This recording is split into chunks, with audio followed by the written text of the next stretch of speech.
He was not born a Sith Lord, he was made into one. Deliberately. By a war that was never what it appeared to be. And the most disturbing part is not what he became. It is how precisely the transformation went according to someone else's plan.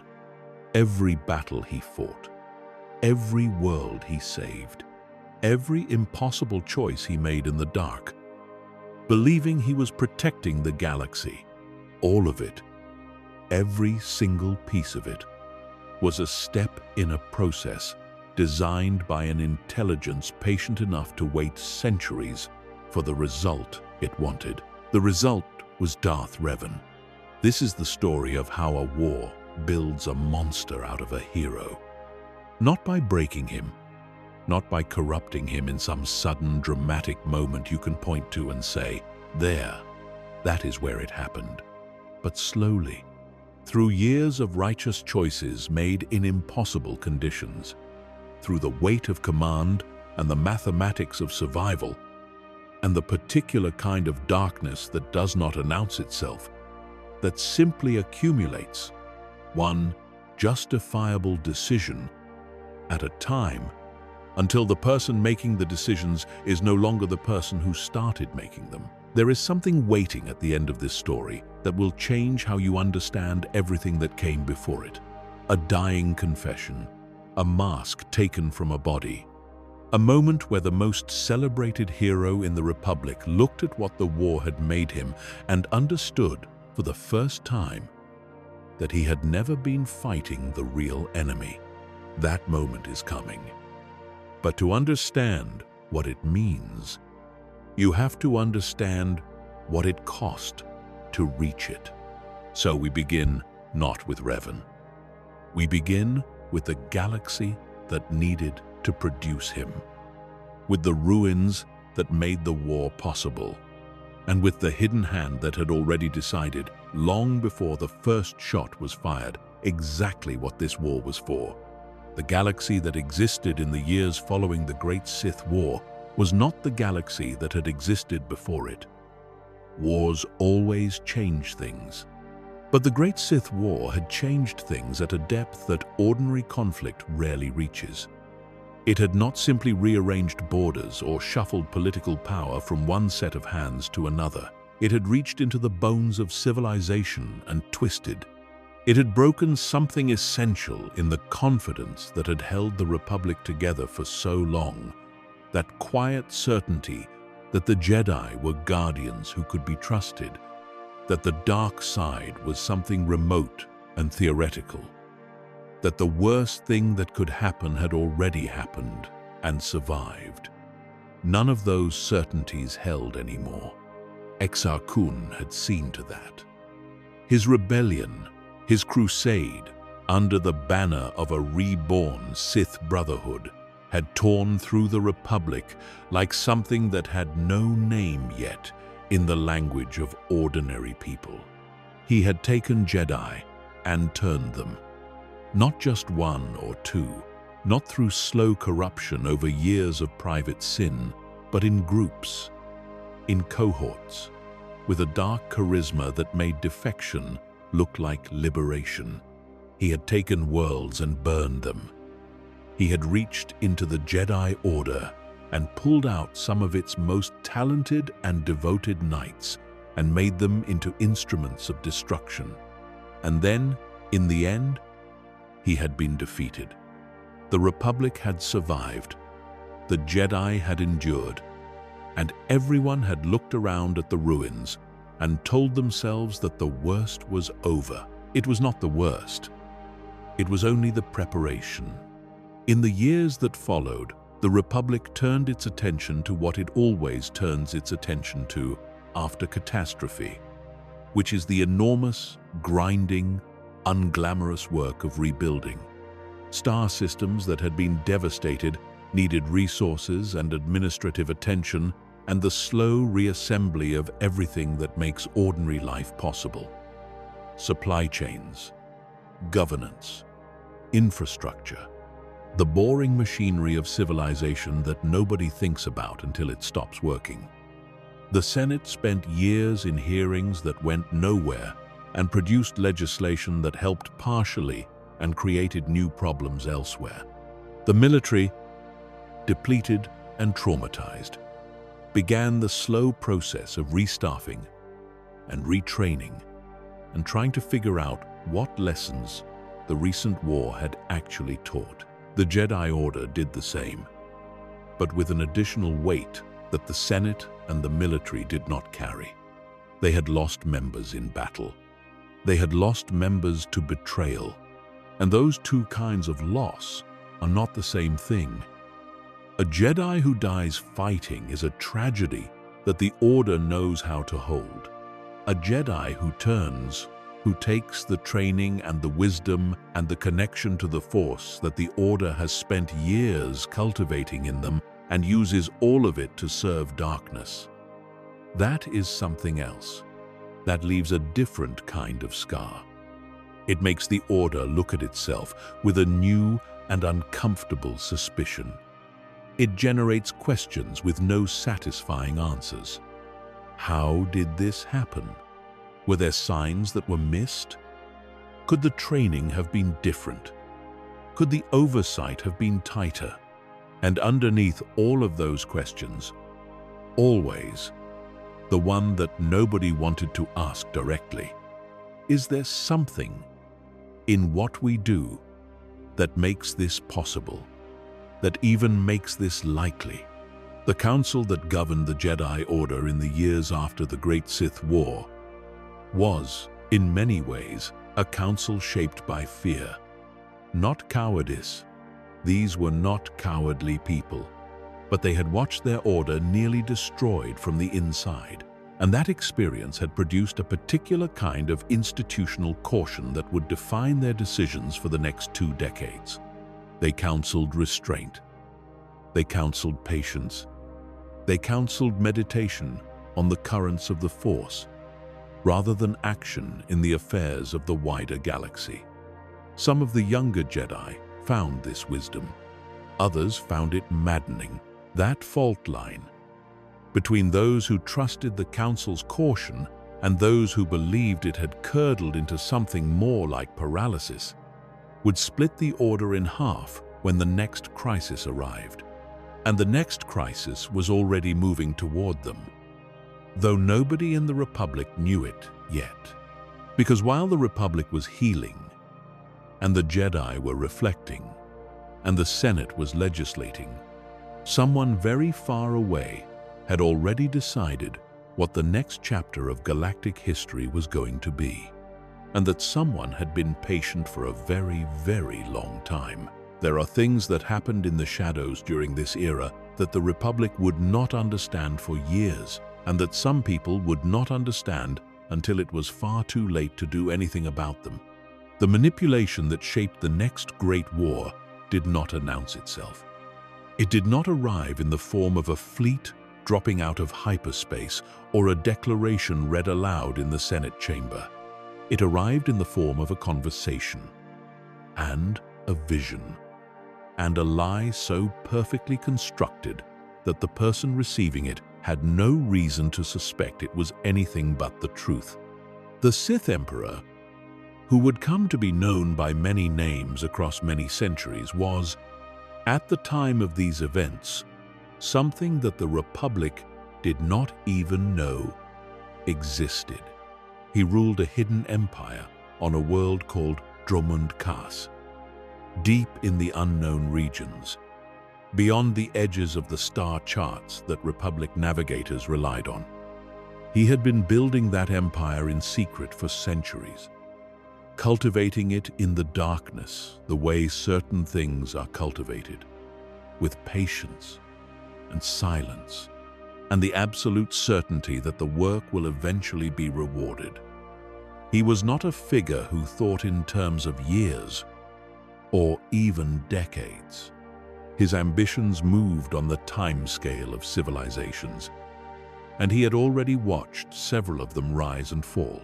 What he wanted, in the most essential terms, was the destruction of the Republic and the Jedi Order.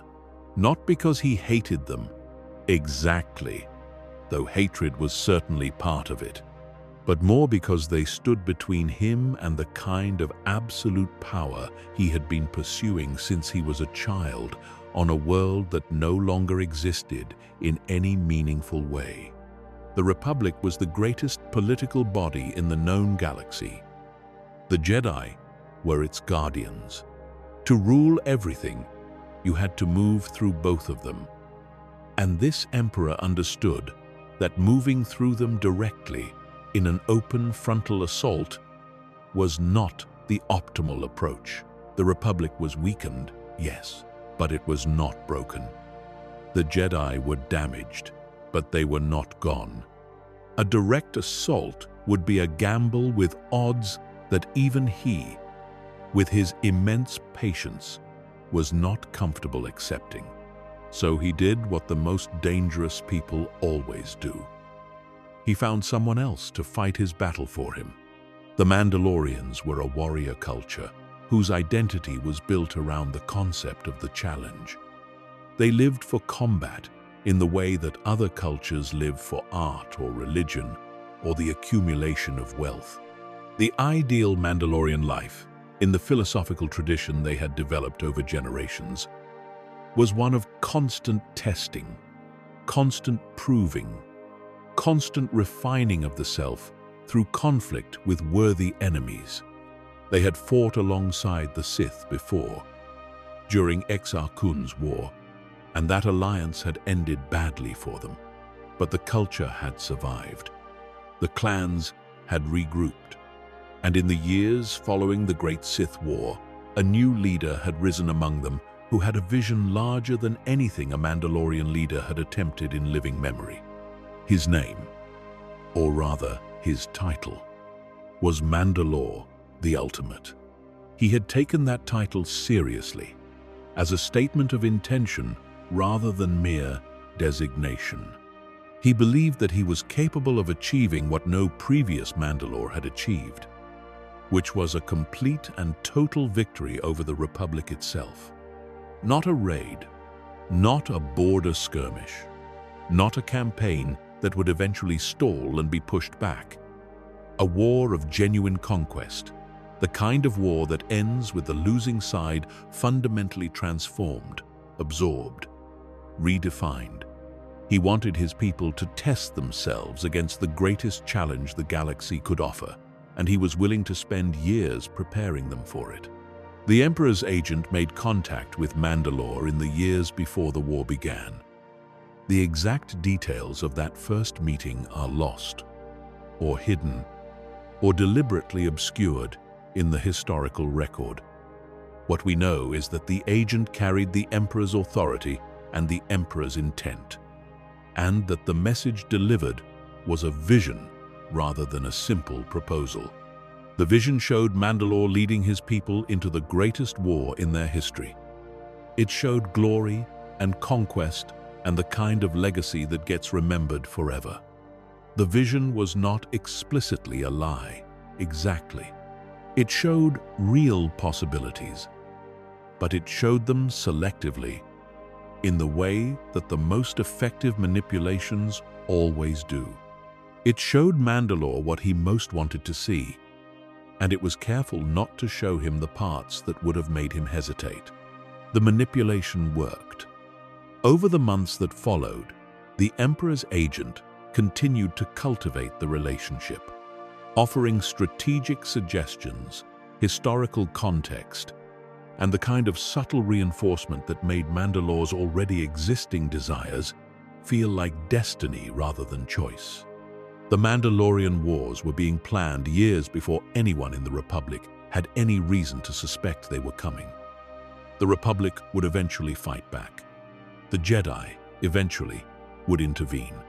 People would die, and worlds would fall, and a young man named Revan would be changed in ways that nobody, perhaps not even himself, could fully understand until it was too late. All of that was coming, and the Emperor sat in his hidden palace on Dromund Kaas and waited for it. with the particular satisfaction of someone who has set a very large thing in motion and now has only to watch it unfold. What the Emperor saw when he thought about the Mandalorian Wars was not a war, it was a forge. And he was very interested in what the forge would produce. Mandalore the Ultimate gathered his forces on Dxun. That beast-infested moon had always been a place where the strong survived and the weak did not, and it had meaning to the Mandalorian people beyond the purely strategic. It was a place that tested you simply by existing. The wildlife there was dangerous beyond ordinary understanding. The environment was hostile in 100 different ways. To base your preparation there, to train your warriors there, to use that moon as the staging ground for the greatest military campaign your people had ever undertaken, was itself a statement about what kind of war you intended to fight and what kind of soldiers you intended to field. The Neo-Crusaders who answered Mandalore's call were different from the Mandalorian warriors who had fought in previous conflicts. They wore distinctive armor, a unified design that marked them not as individual clan warriors operating under their own standards, but as members of something larger, something that subordinated the clan identity to the Mandalorian identity. This was itself a significant cultural shift. The Mandalorian tradition had always been, at its heart, a tradition of individual excellence and clan loyalty. Mandalore the Ultimate was asking his people to take that tradition and layer something over it.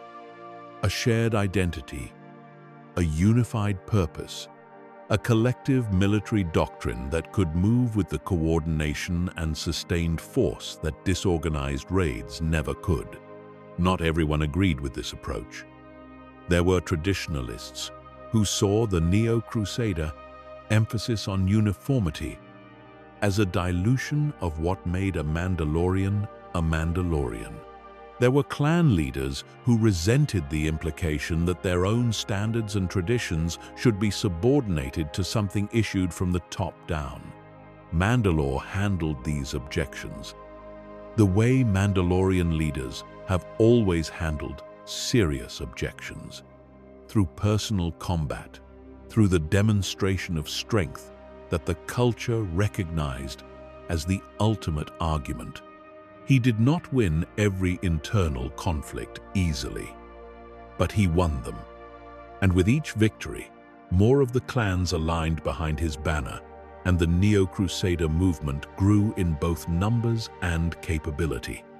They trained for years. Republic intelligence, such as it was, had some awareness that Mandalorian activity was increasing in the Outer Rim.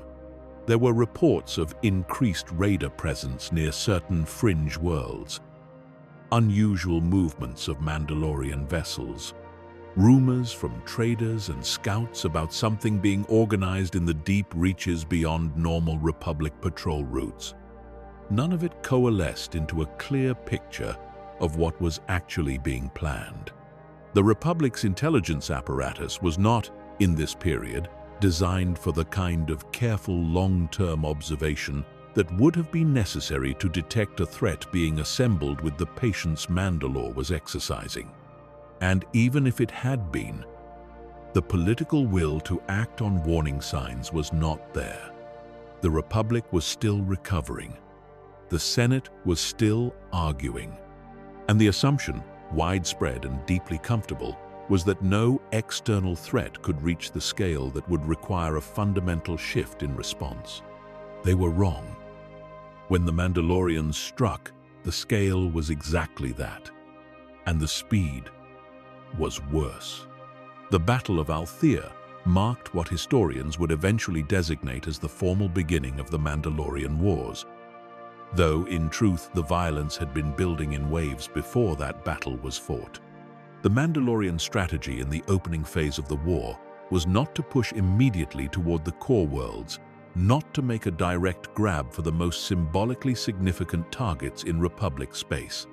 Instead, Mandalore the Ultimate directed his forces at the outer rim systems, the fringe worlds, the places that had always been furthest from the protection of the Republic's central military and political apparatus. These were worlds that had been hit hardest by the Great Sith War and had recovered the least. Their defenses were thin. Their infrastructure was still damaged. Their populations were still traumatized. They were not chosen randomly. They were chosen because they would fall quickly, and because their falling would establish a momentum, both military and psychological, that would be very hard to reverse. The speed of the initial assault was something the Republic military was genuinely unprepared for. The Mandalorian commanders, trained and organized under Mandalore's doctrine, moved with a coordination that the Republic had never encountered from them before. 3 separate invasion corridors opened simultaneously, stretching the Republic's defensive capacity across a front too wide to cover effectively. Local defense forces scrambled to respond and found themselves outmatched, not just in firepower, but in the fundamental rhythm of the fighting. Mandalorian forces hit hard, moved fast, consolidated quickly, and were advancing again before the Republic could mount a meaningful counterattack. It was not simply superior technology or superior numbers, though both played a role. It was superior tempo. The Mandalorians were fighting the war faster than the Republic could think about it. World after world fell in the first months of the conflict. The speed was disorienting, in a way that pure destruction might not have been. Each new report reaching the Senate described a system that had been considered secure suddenly in Mandalorian hands.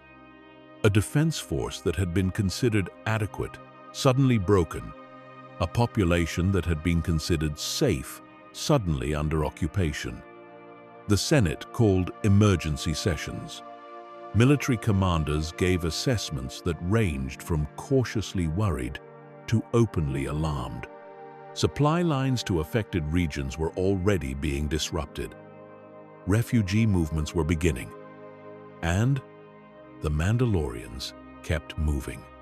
Among the early losses, some worlds fell so quickly that the populations barely had time to understand what was happening to them. Others held out longer, only to discover that extended resistance carried its own brutal price. The Mandalorian approach to resistance was not subtle. They believed in the demonstration of overwhelming force as a tool of psychological warfare. And they applied that tool without hesitation.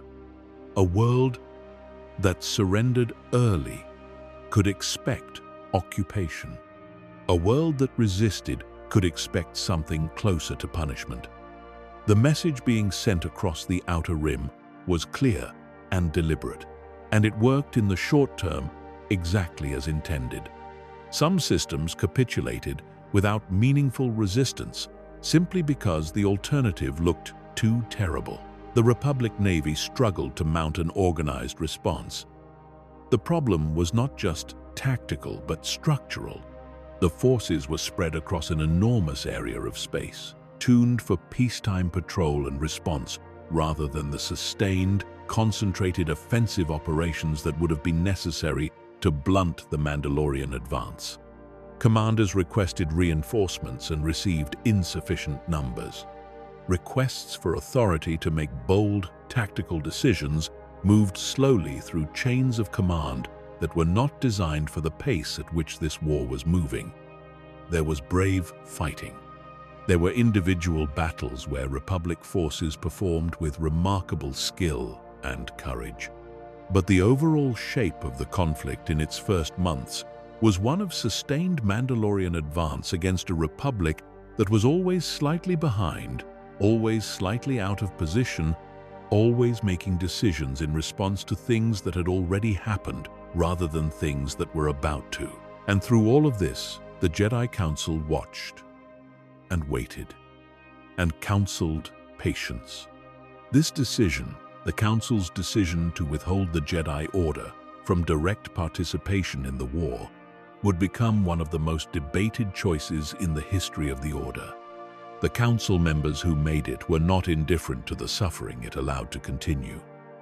They were not unaware of the scope of the crisis unfolding in the Outer Rim.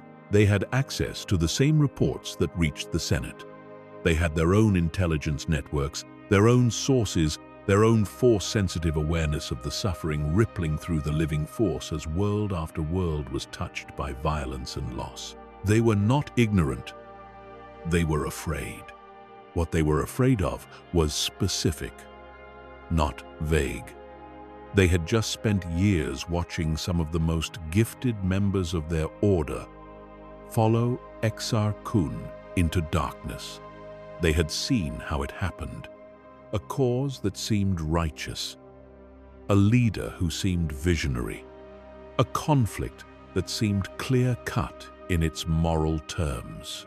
And beneath all of that, the dark side, patient and opportunistic, waiting for the moment when zeal for the right thing had pushed someone far enough that turning was a matter of one more step rather than a leap. The Council looked at the Mandalorian War and saw the shape of a trap. Not necessarily a deliberate one, not at first, but a circumstance in which young Jedi, inflamed by genuine compassion for genuine suffering, might be pushed in directions that led somewhere none of them intended. They were, in a way that would only become clear much later, completely correct in this assessment. They were also, in the most immediate and practical terms, allowing atrocities to continue that they had the power to help stop. Both things were true simultaneously, and the tension between them was one that neither the Council nor history has ever fully resolved. What the Council could not know was that the trap had already been set before the first Mandalorian ship crossed the border into Republic space. What they could not know was that the war itself was the instrument of an intelligence that was using their caution as effectively as it was using Mandalore's ambition. By staying out, the Jedi were doing exactly what the hidden Emperor needed them to do. The manipulation was deep enough that the most careful response the Order could manage was still, from a sufficiently elevated angle, the wrong one. That is the particular horror of the situation. There was no clean answer. There was only the choice between different kinds of catastrophe. The younger Jedi could not see that elevated angle.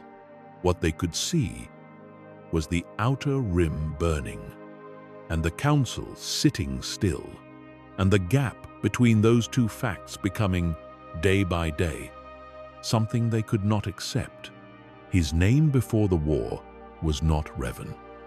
He had another name, one that would eventually be discarded so completely that the historical record has essentially lost it. He is Revan in all the accounts that survive. Revan from almost the beginning of the story as we know it. And part of what that tells us is how thoroughly he became the persona rather than the person who adopted it. The name Revan, or the Revanchist, was a statement of purpose, a declaration of intent made public so that it could serve as a standard, something his followers could orient toward and the Council could not easily ignore. He gave himself that name because he understood that in the kind of conflict he was trying to start, symbols matter enormously. A name is a symbol. An identity is a symbol. And Revan was someone who understood symbols with an almost intuitive precision. What we know about him before the war begins with the things that made him exceptional within the Jedi Order. And exceptional is not too strong a word. Even among an organization that attracts and cultivates Force-sensitive individuals of unusual ability, he stood out. His tactical intelligence was the thing that everyone who knew him mentions first in the records that survive, a capacity for understanding the structure of a situation at a speed and depth that consistently surprised even those who should have expected it from him. He could see the shape of a conflict before it fully developed. He could hold multiple variables in mind simultaneously and assess how they interacted. He could take a problem apart into its components and reassemble them in an arrangement that nobody else had considered. This ability extended beyond the purely military. He was a student in the broad sense of the word, someone who consumed knowledge not because he was required to, but because he found it genuinely interesting and because he understood, perhaps earlier than most people do, that knowing more things gives you more tools. He studied Mandalorian culture with an attention that his peers found unusual. Not just their military doctrine, but their psychology, their values, their sense of honor and what it required of them. He studied history with the same appetite, looking for patterns across conflicts that most people treated as separate events. He was building something inside his own mind, a model of how things worked at a scale beyond the immediate. And that model would eventually allow him to do things on a battlefield that seemed, to those who witnessed them, almost like force powers of a kind they had no name for. He was also charismatic, in a way that formal Jedi training often produces the opposite of. The Order valued calm and detachment, the steady equanimity that comes from deep engagement with the Force, and the deliberate practice of releasing emotional attachment. Many Jedi cultivate a kind of quiet authority, a stillness that others find reassuring rather than energizing. Revan had the stillness, but he had something else layered over it. A quality of focused intensity, of genuine engagement, of obvious caring that made the people around him feel that their own concerns were being heard and taken seriously. He was someone who, when he looked at you, made you feel that the problem you were describing was the most important thing in the room. That quality, in a leader, is extraordinarily powerful. It creates loyalty that is not based on hierarchy or obligation, but on the felt experience of being genuinely understood. His closest friend was a Jedi named Alec. They had trained together, grown into their abilities together, developed a friendship that was both intellectual and deeply personal, the kind of bond that forms between people who recognize in each other something they struggle to find elsewhere. Alec was different from Revan in important ways. He was larger in physical presence, more direct in his manner, less given to the long, strategic thinking that was Revan's particular gift. Where Revan would analyze a situation from 12 angles before committing to a course of action, Alec was someone who moved with a decisiveness that could look like impatience, but was actually a different kind of intelligence, one that understood when enough analysis had already been done and the time had come to act. Together, they balanced each other in the way that the best partnerships do. Each made the other more effective than they would have been alone. When the Mandalorian Wars began, both of them were deeply aware of what was happening. They had access to reports. They spoke to soldiers coming back from the front.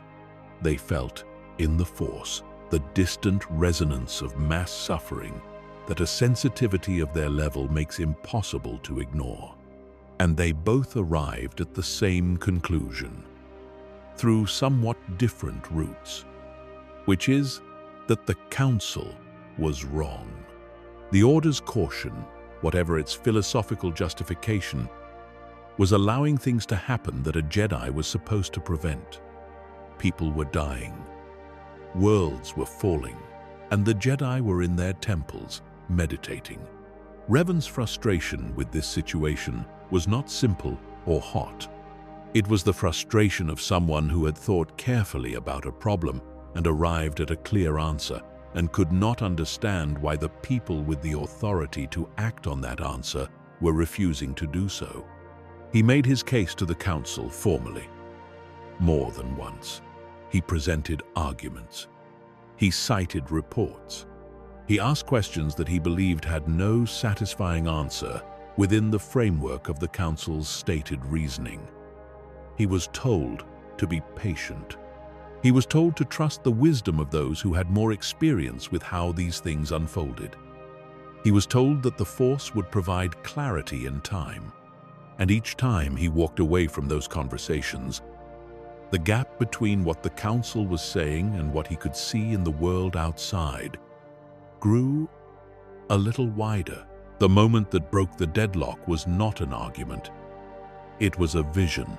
Revan was investigating the history of the Mandalorian advance, following the trail of the conflict backward through time and geography, looking for patterns that might explain the particular ferocity with which the Neo-Crusaders were conducting their campaign. In the course of that investigation, he came across evidence of what had happened on Cathar. He found artifacts. He found records that had survived, partially in corrupted forms. He found, in the end, a mask, a Cathar mask worn by someone who had died during the massacre, preserved by whatever combination of chance and the will of the Force had kept it intact, while everything around it was destroyed. When his hand closed around that mask, the Force opened and showed him what had happened there. He did not describe that vision to many people. The details that have survived come from second-hand accounts, from people who were present in the aftermath, who saw what the vision did to him. They describe someone who came back from that moment, changed in a way that was immediately visible, whose face had a quality that nobody in the room knew quite how to name. Something between grief and fury, and a very cold, very resolved kind of purpose. He held the mask for a long time after the vision ended. When he finally spoke, he said that he was going to take what he had seen to the council. And then he said that regardless of what the council decided, he was going to do what needed to be done. The Cathar massacre was one of the worst things the Mandalorian Wars produced. And it happened before most people in the Republic were even certain that the conflict had begun. Cassius Fett was the strategist who directed it, a figure whose military intelligence was matched by a willingness to apply it in ways that most commanders, even in wartime, would have found unconscionable. The Cathar were a proud people, warriors in their own tradition, and they had resisted an earlier Mandalorian incursion with a cleverness and tenacity that had driven the attackers off. In the calculus of Mandalorian culture, that resistance was an insult that demanded a response measured not in kind, but in kind of finality. Fett's forces did not come to Cathar to conquer or to occupy. They came to make a demonstration. The Cathar were to serve as an example, the kind of example that makes other worlds look at what happened and decide that their own resistance is not worth attempting. The systematic nature of what followed distinguished it from the ordinary violence of war in ways that are difficult to look at directly, even at this remove. This was not the collateral brutality of combat. This was organized. Fett's forces moved through the Cathar population in patterns that reflected deliberate planning, that served a strategic purpose, that were designed to be total, not most. Not enough to break resistance. Total. By the time the Mandalorian forces left Cathar, 90% of the Cathar people were dead. What had been a civilization was now a wound in the living Force, so deep that Force-sensitive individuals would feel it for decades. The survivors were few enough to count. The buildings that had made up Cathar cities were rubble, not from combat damage, but from deliberate destruction. Records, cultural artifacts, the accumulated material evidence of a people's existence gone. The message Fett sent to the rest of the Outer Rim was clear in every detail. This is what happens when you resist. And the cruelty of the message was that it worked, in the short term, in exactly the way it was intended. Other worlds looked at what had happened to Katha and made their calculations accordingly. The Jedi Council, when the full scope of the atrocity became clear, was shaken. They were not indifferent people. They understood what this represented, not just as a military act, but as a moral one, as evidence of the kind of war this actually was, underneath whatever strategic framing Mandalore the Ultimate applied to it. But they remained reluctant to commit the order. Their caution, their fear of corruption, their institutional memory of what had happened last time, all of it held. They said the words that institutions say when they are confronted with the gap between their principles and their actions. They said they were considering carefully. They said the Force required patience. They said that intervention carried its own risks that had to be weighed. Revan walked into the council chamber carrying the Katha mask and carrying the vision it had shown him, and he laid both before the assembled masters and said what he had seen and what he believed it demanded. He was not the first person to make this argument, but he was the first person to make it with this particular combination of evidence and emotional precision and the clear, explicit statement that he was going to do something regardless of the council's decision. That last part is what mattered most. Not as a threat, exactly. More as a statement of fact. The Jedi who had been waiting for the council to authorize action understood in that moment that they had been waiting for permission that was not necessary. If Revan was going, they could go with him. If the council would not move, they could move without the council. The decision that followed inside the order was not unanimous. That is important to understand. This was not a moment where all the younger Jedi looked at the situation and agreed. There were Jedi who believed the council was right, who trusted the caution, who understood the fear of corruption as a genuine and reasonable concern rather than an excuse for paralysis. They watched their friends and colleagues organize behind Revan's leadership, and they chose to stay. And that choice was also made from conviction. The split that opened in the order at this moment was real and painful, and would not fully close for a very long time. But the group that formed around Revan was large enough to matter. Hundreds of Jedi, ranging from knights to Padawans, formally aligned themselves with what came to be called the Revanchists, named for the identity Revan had adopted. They understood, at least at the level at which any of us understand the things we choose, what they were choosing. They were choosing to defy the council. They were choosing to enter a war. They were choosing to trust Revan's judgment over the judgment of the people whose wisdom the order had placed in institutional authority. That choice would define the rest of their lives, every single one of them, in ways that almost none of them could have predicted. Alec was among them, of course. He was one of the first. Where Revan went, Alec went. That was simply the nature of what they were to each other. The moment the Revanchists entered the Mandalorian Wars, the texture of the conflict changed. This was not simply a matter of adding Force-sensitive combatants to the Republic side of the equation, though that mattered. It was more fundamental than that.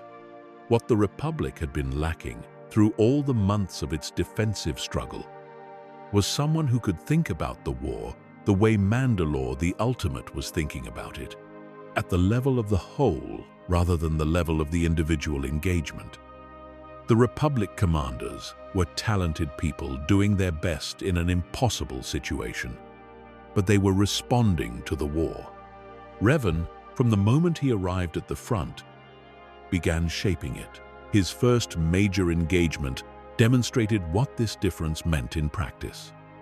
The Battle of Duro could have gone several ways.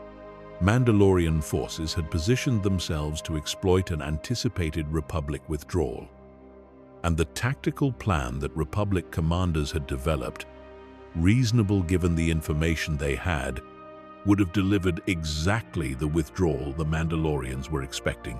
Revan looked at that plan and saw the thing inside it that would kill them if they followed it, then restructured the entire approach in a period of hours.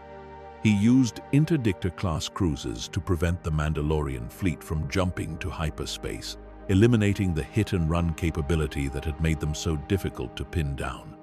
He anticipated how Mandalorian commanders would respond to being denied that option, because he had spent years understanding how Mandalorian commanders think, and used that anticipated response to set them up for an engagement they had not planned for and could not quickly adapt to.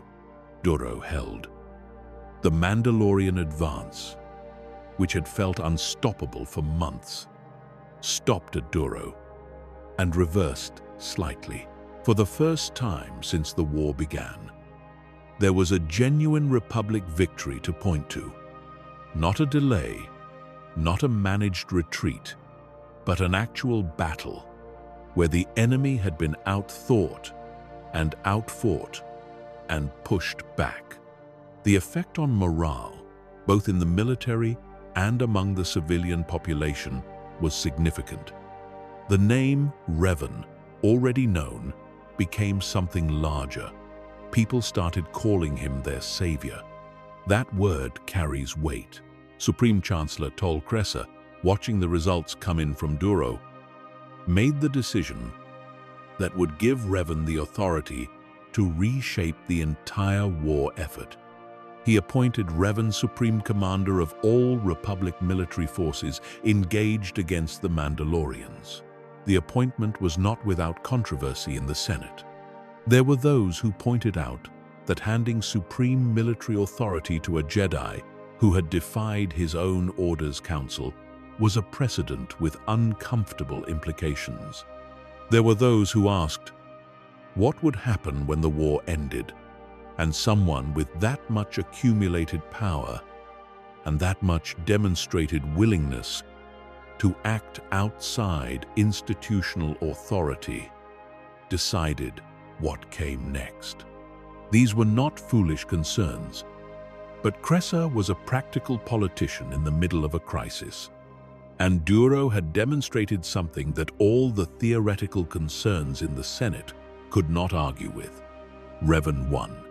With full authority over the Republic war machine, Revan began the systematic process of changing how the conflict was being fought. He reorganized command structures. He repositioned forces based on analysis that his predecessors had not been doing. He began identifying the patterns in Mandalorian strategic planning and building counter-moves into his own plans before the situations that would require them actually arrived. He was always several steps ahead, not because he had magical prescience, though his force sensitivity certainly helped, but because he had done more preparation than the enemy assumed anyone could have done, and because he thought about war in a way that his opponents were not prepared to counter. He also began to change. This is where the story becomes harder to tell cleanly, because the changes were not sudden, and they did not announce themselves. They were the kind of changes that look obvious in retrospect and invisible from inside. The Jedi who had joined him began to notice things. The willingness to make decisions that cost lives in service of strategic objectives. The ability to look at a situation where civilians would be caught in the crossfire and make the calculation that the strategic gain justified the cost, without the kind of anguish that the Order's training would have expected to accompany that calculation.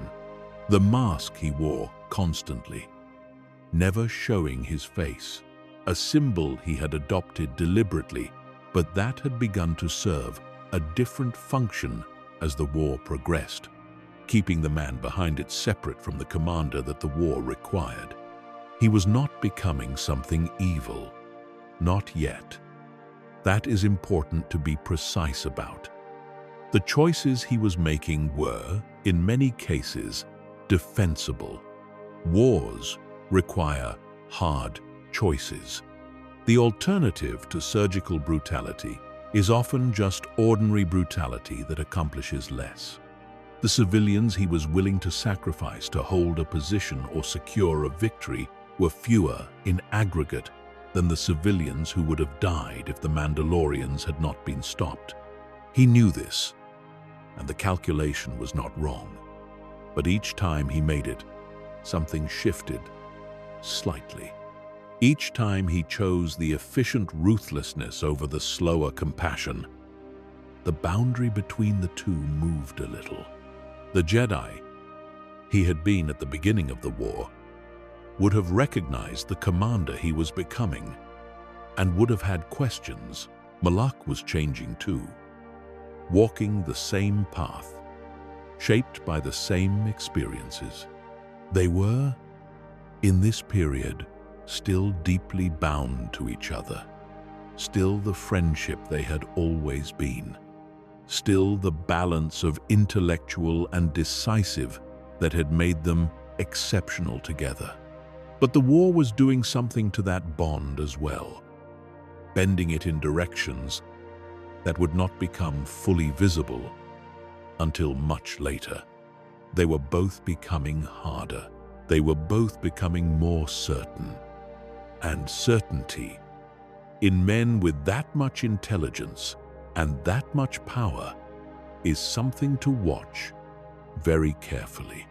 The war moved through its middle phase. The Republic, with Revan in command, stopped losing and began winning. Not easily, and not without enormous cost, but the overall arc of the conflict shifted. Systems that had fallen to the Mandalorians were retaken. The Neo-Crusader advance, which had seemed irresistible in its early months, stalled and then reversed. Mandalorian commanders who had been operating with tremendous confidence began encountering situations they had not planned for. Traps that appeared only when it was too late to avoid them. Feints that led them into dispositions from which they could not extract themselves without significant loss. Revan was studying the Force artifacts he found on Mandalorian-occupied worlds during this period. Dark side residue, in places where the fighting had been heaviest. Old Sith objects, sometimes with no obvious explanation for how they had come to be where they were. Traces of something that did not belong to the Mandalorian tradition. Something older and stranger and deliberately obscured. He was noticing. He was filing away what he noticed. He did not yet have a name for what he was looking for, but the shape of it was forming inside his understanding, slow and dark, like something surfacing from very deep water. The galaxy was watching what Revan had built, and the Republic was calling it salvation. And Revan, looking at what he had built, and at what he was becoming, and at the traces of something larger and darker that kept appearing at the edges of everything he investigated, was beginning to understand that the war he was fighting was not the war he had thought it was, that the enemy who mattered most had not yet shown his face, that the forge he had stepped into was intended to produce something specific, and that the thing it was producing might not be exactly what he had intended to become. But understanding a thing and knowing what to do about it are different problems entirely. And the war was not finished yet. The campaigns that followed Revan's appointment as Supreme Commander stretched across years of the war and carried the Republic forces into territory that none of them had expected to fight through. Each major engagement was, in its own way, a lesson in what Revan was capable of and what the war was costing everyone involved.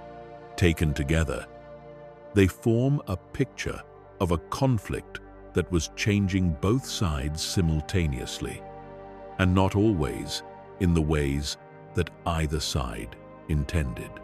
The liberation of Telos was one of the most celebrated victories of the Revan-era Republic campaigns, and also one of the most troubling to anyone who looked at it honestly. Telos had been under Mandalorian occupation long enough that its planetary governor had been replaced by a Mandalorian administrator, its defense forces broken and absorbed, its civilian population reduced to something closer to a labor pool than a free society. The Mandalorians on Telos had dug in with the particular stubbornness of occupiers who had convinced themselves they were not leaving. They had fortified positions throughout the major urban centers, positioned in ways that made a direct assault enormously costly, using the civilian infrastructure as a buffer in the way that forces with no concern for the people living among that infrastructure often do. Revan's plan for Telos combined direct military pressure with a campaign of psychological disruption so precise and so relentless that the Mandalorian command structure began to fragment before the final battle was even joined.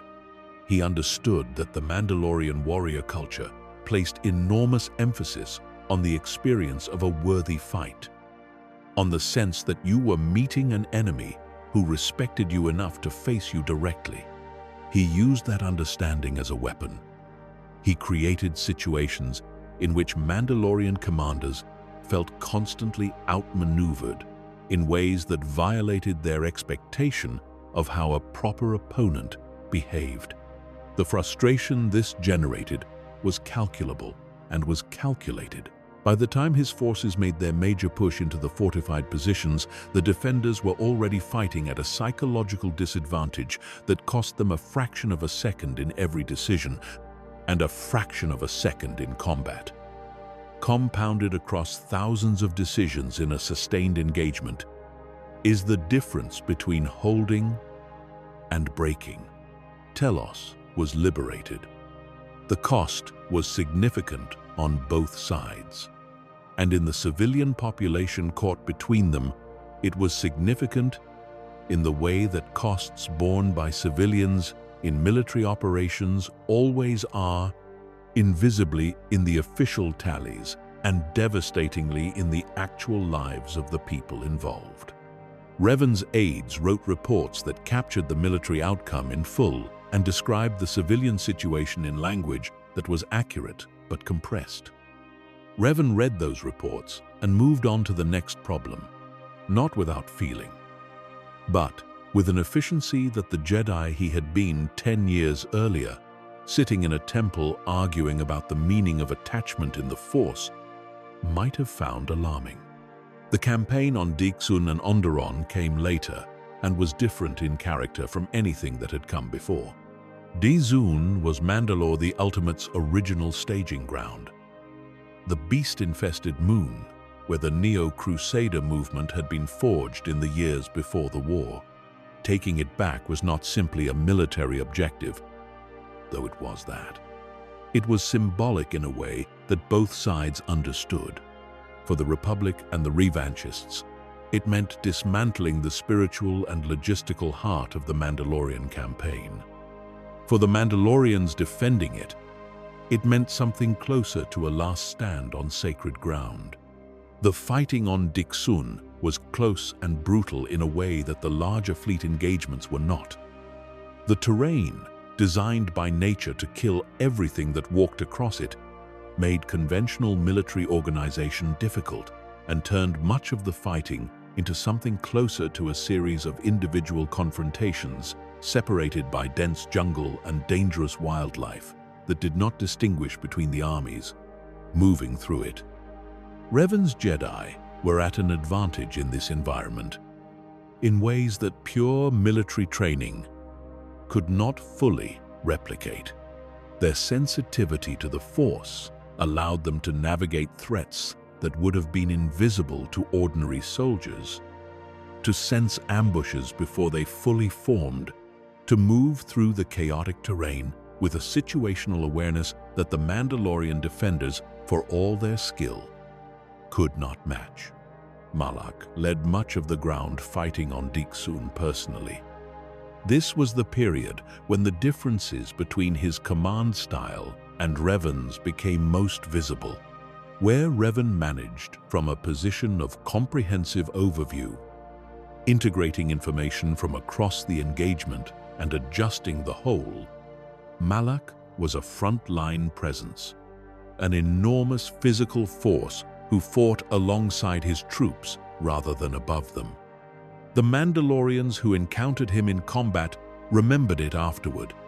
He was not subtle in the way Revan was subtle. He was effective in a way that required no subtlety.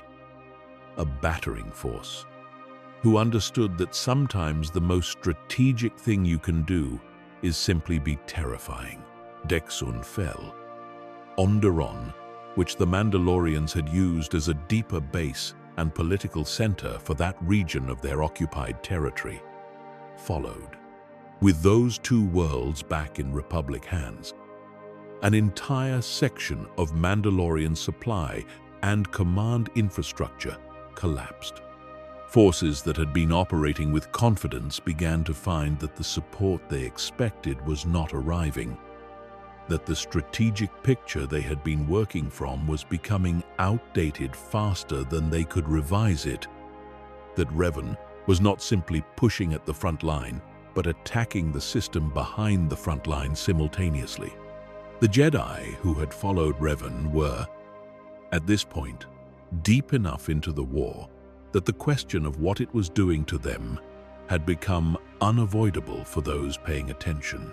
Some of them had become extraordinary soldiers, combining their force abilities with the military training and real-world experience of years of actual combat into a capability that the Order's peacetime training had never quite aimed at producing. They were effective. They were skilled.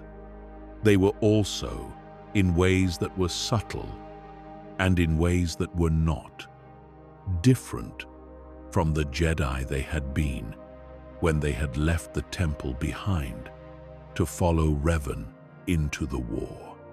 The Jedi code, the meditations, the practices of the Order, these were not designed to be maintained in the middle of sustained combat against an enemy who did not hesitate to use every available method to kill you.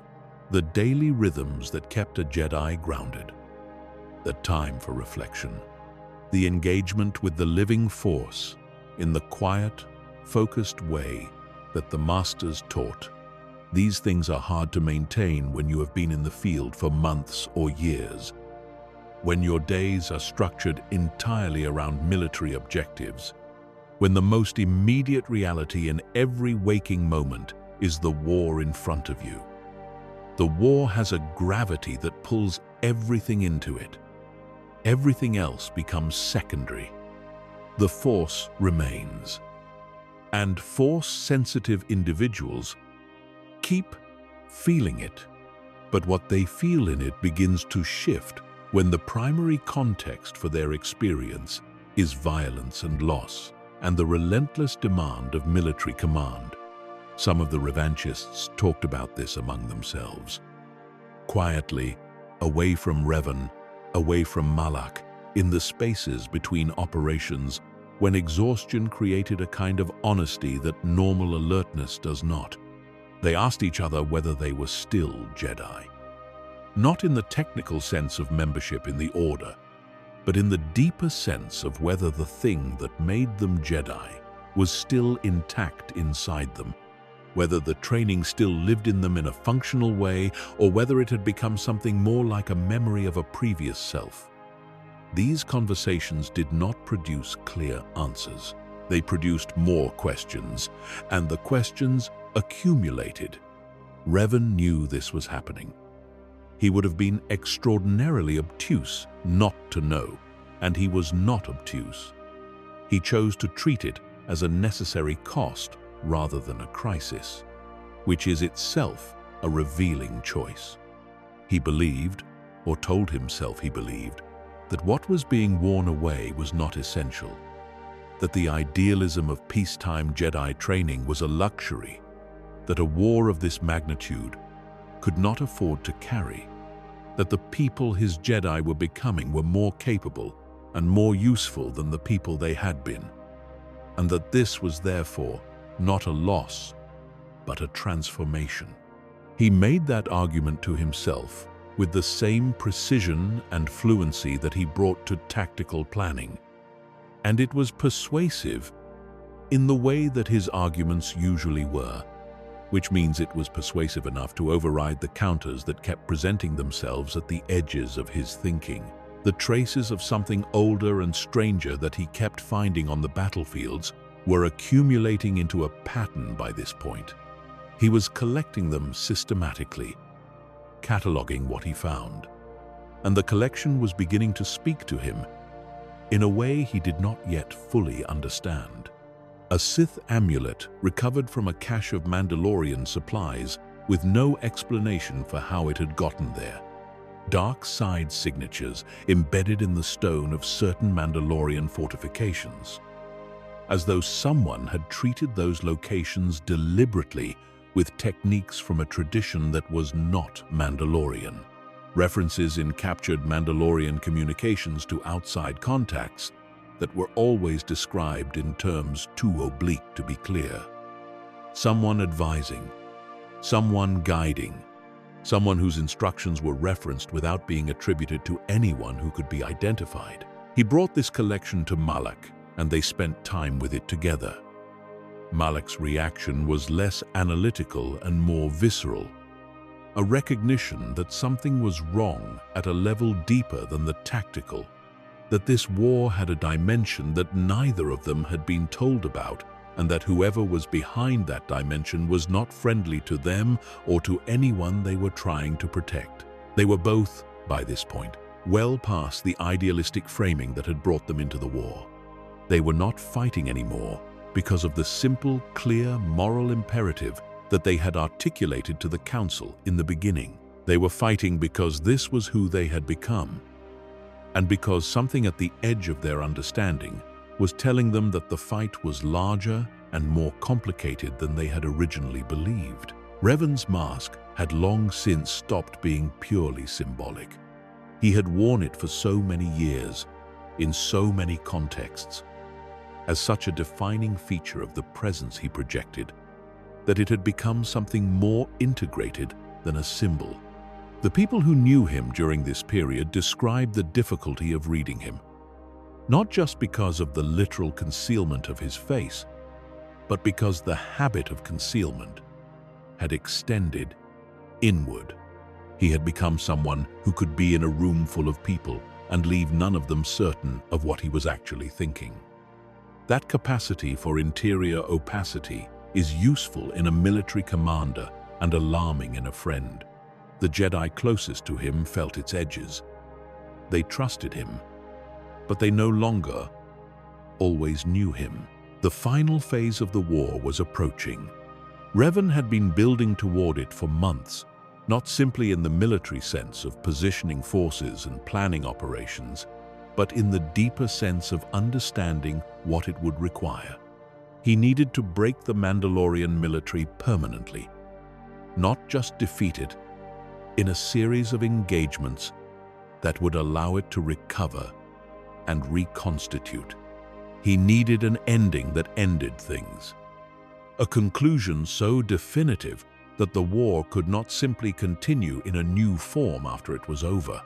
And he had found, in the course of his investigation into the dark side traces at the edges of the Mandalorian campaigns, a location and a weapon that might allow him to produce exactly that kind of conclusion.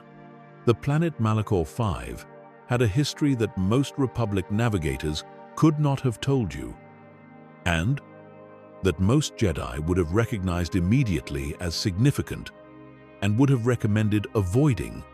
It was a world steeped in the dark side of the Force, not because of anything recent, but because of ancient violence done there in conflicts so old that the records barely survived.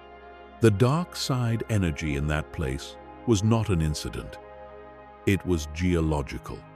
It was in the rock and the atmosphere and the space above the planet, a resonance that any force-sensitive individual could feel from orbit and that produced specific effects on those who landed there for any length of time.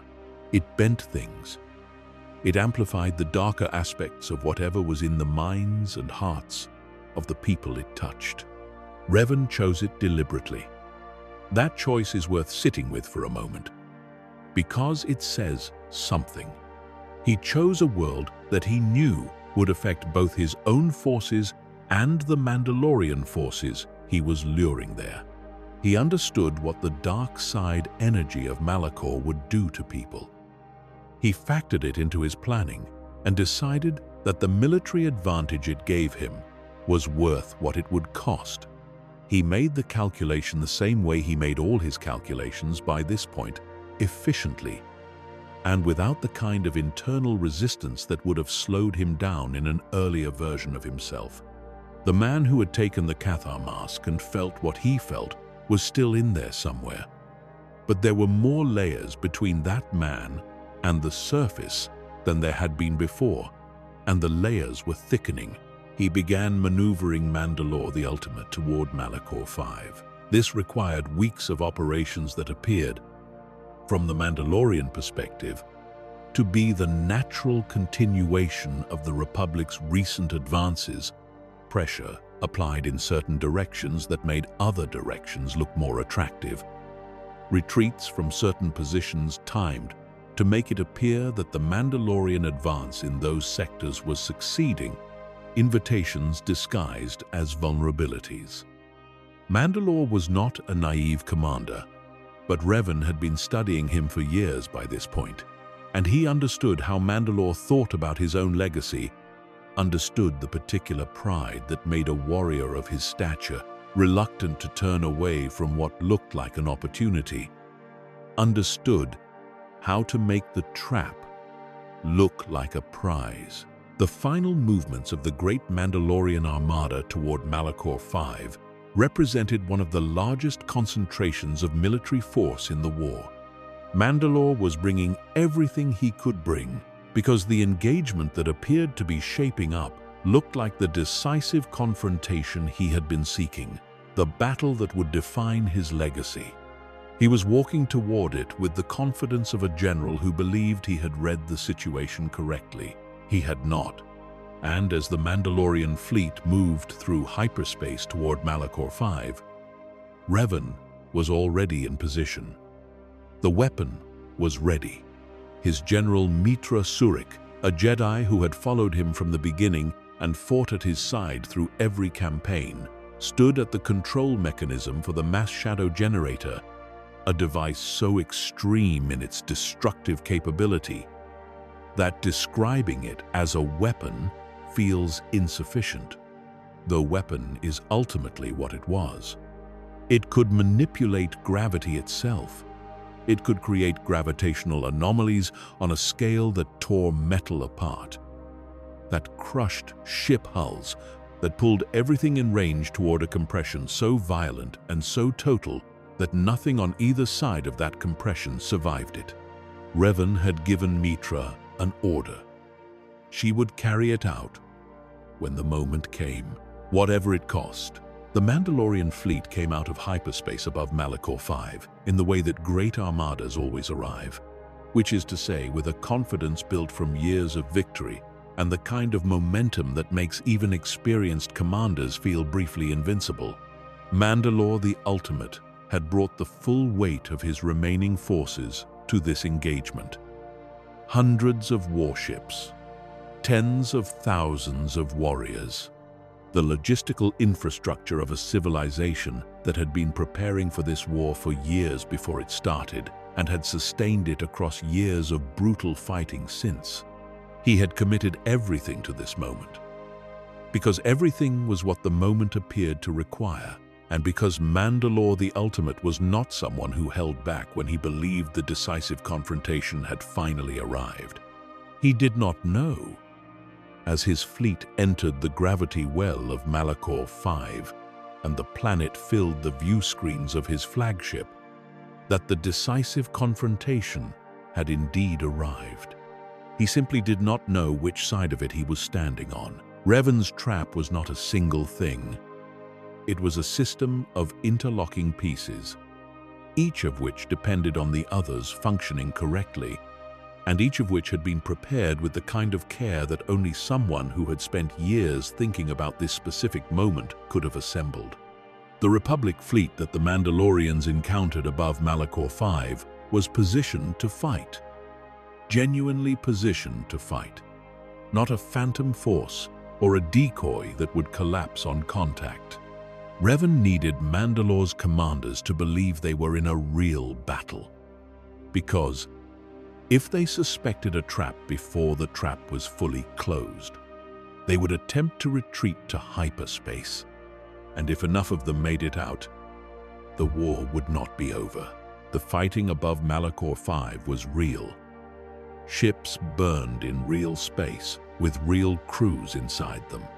Republic sailors and Mandalorian warriors died in the opening exchanges of fire in numbers that were not symbolic or strategic, that were simply the cost of keeping the enemy fleet engaged and in position, while everything else that Revan had prepared moved into place.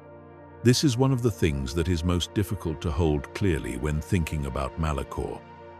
The fact that the people who died in the opening battle were not being sacrificed with their knowledge and consent. They were fighting what they believed was a battle with conventional stakes, not understanding that they had been placed there to keep the enemy still. Revan himself descended to the surface of Malachor 5. He went to meet Mandalore the Ultimate in personal combat. And this was not simply tactical. It was an understanding of what the Mandalorian culture required at this moment. An intuition that had been built from years of studying the people he was fighting, Mandalore the Ultimate. For all his strategic sophistication, for all the ways in which he had moved beyond the simplest traditions of his culture, was still at his core a Mandalorian warrior in the deepest sense. The idea of a final confrontation between the two commanders who had defined this war, fought in the ancient way, resolved by personal combat, was not something he would or could turn away from. It was the kind of moment his entire life had been building toward. It was the test he had always sought, and Revan knew that and used it. The surface of Malachor 5 was not a comfortable place for anyone. The dark side energy that saturated the planet was not subtle. It pressed on force-sensitive individuals in a way that is difficult to describe to anyone who has never experienced it. A weight that is not physical, a pressure that comes from somewhere deeper than the physical, from the resonance of ancient violence absorbed into the planet's essential nature across thousands of years. It darkens things. It amplifies the edges of what is already in a person. Fear becomes terror. Doubt becomes despair. Anger becomes something that moves faster and burns hotter than ordinary anger, and does not dissipate the way ordinary anger does. These are not metaphors. These are the documented experiences of force-sensitive individuals who have survived extended exposure to places like Malachor. And Malachor was stronger than most. Revan walked through that environment with the composure of someone who had been wearing darkness for long enough that a little more of it did not represent a significant change in his circumstances. That is not an excuse. It is a description of how far the war had already moved him by the time he reached the surface of that world. Mandalore met him in the ruins of what had once been a structure of some kind, something ancient enough that its original purpose was no longer legible in the remains. The dark side energy was strongest in that place, which was not an accident. Revan had chosen the location as deliberately as he had chosen everything else. He understood that the environment would affect Mandalore too. He understood that fighting a Jedi, even a Jedi who had been wearing a mask, and making ruthless calculations for years, is psychologically different from fighting ordinary opponents, and he understood that the dark side resonance of Malachor would play on whatever was in Mandalore's mind in ways that would be difficult for even someone of Mandalore's discipline to fully manage. What passed between them in the opening exchanges of that fight is not recorded in any source that has survived in complete form. We have fragments. We have accounts from Mandalorian warriors who witnessed portions of it from a distance. We have Revan's own later, incomplete references to it.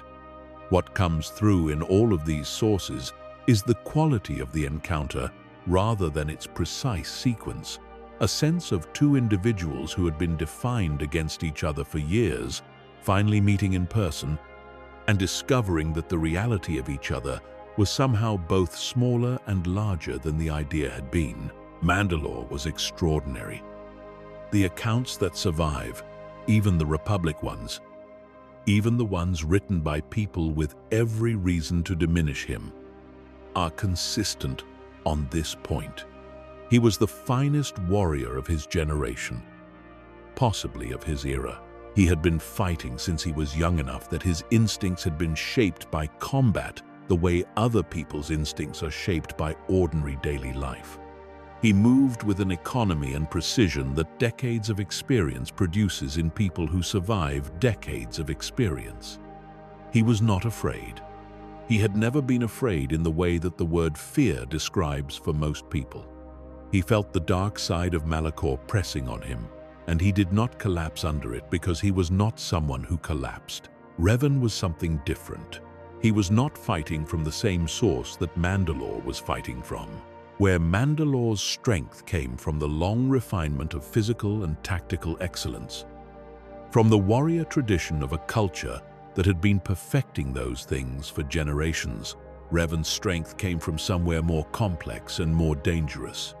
He had the Force, which, in a combat context, means things that cannot be fully reduced to the physical, an awareness of what is about to happen that operates faster than conscious thought, a connection to the living moment of the fight that gives information about the opponent which neither experience nor study can entirely substitute for. He had years of actual combat. He had the specific kind of lethality that comes from having made, many times over, the decision to do whatever it takes, and from having done it, and from having lived with what that means. The fight was long by the standards of individual combat between two people at that level. Neither of them was someone who could be resolved quickly. The terrain of Malachor's surface, broken and treacherous and saturated with dark energy, became part of the engagement in ways that neither combatant could fully control. Revan had the advantage of his Force sensitivity in navigating it. Mandalore had the advantage of a lifetime of fighting in conditions designed to kill him and surviving. These advantages did not cancel each other out cleanly. They overlapped in complicated ways, and the shape of the fight shifted several times as the terrain changed around them and the distance between them varied from the range at which Mandalore's physical strength was most dangerous, the range at which Revan's Force abilities were most decisive. In the end, Revan won. This is the fact that history records. The manner of the ending, the exact sequence of moments that led to Mandalore's defeat, is described differently in different sources, and the differences are not trivial. What is consistent is that Mandalore the Ultimate was brought down by Revan on the surface of Malachor V, and that he fell not to a trick or a stratagem or to anything that violated the terms of the combat they had agreed to enter.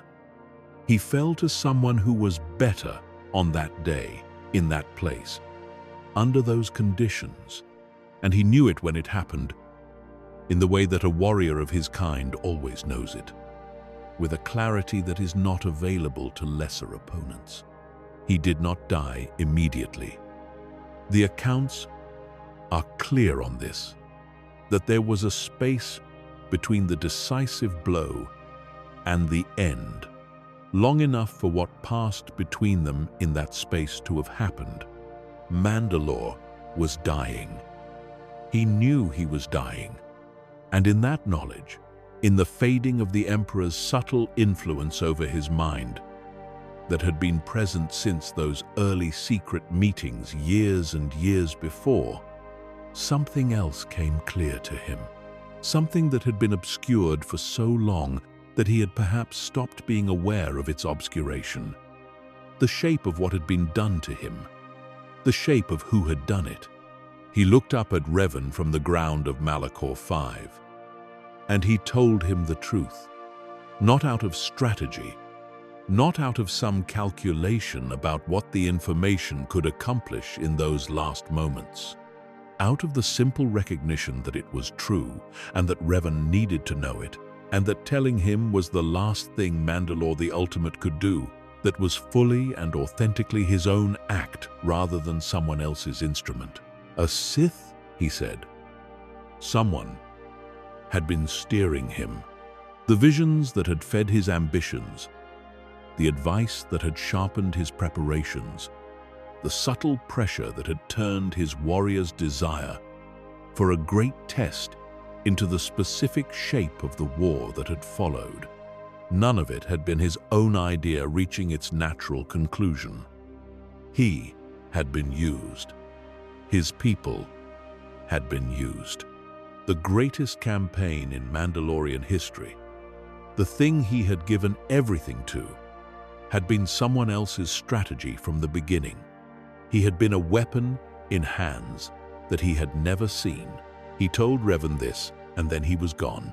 Revan stood over him in the dark side resonance of Malachor 5 and held what he had just been told the way. You hold something that changes the shape of everything around it. He had suspected. He had been collecting evidence for years. But suspicion is different from confirmation, and confirmation from someone with no reason to lie. Confirmation delivered in the last moments of a dying man's life is different from confirmation in a document or a recovered artifact. This was real. This was true.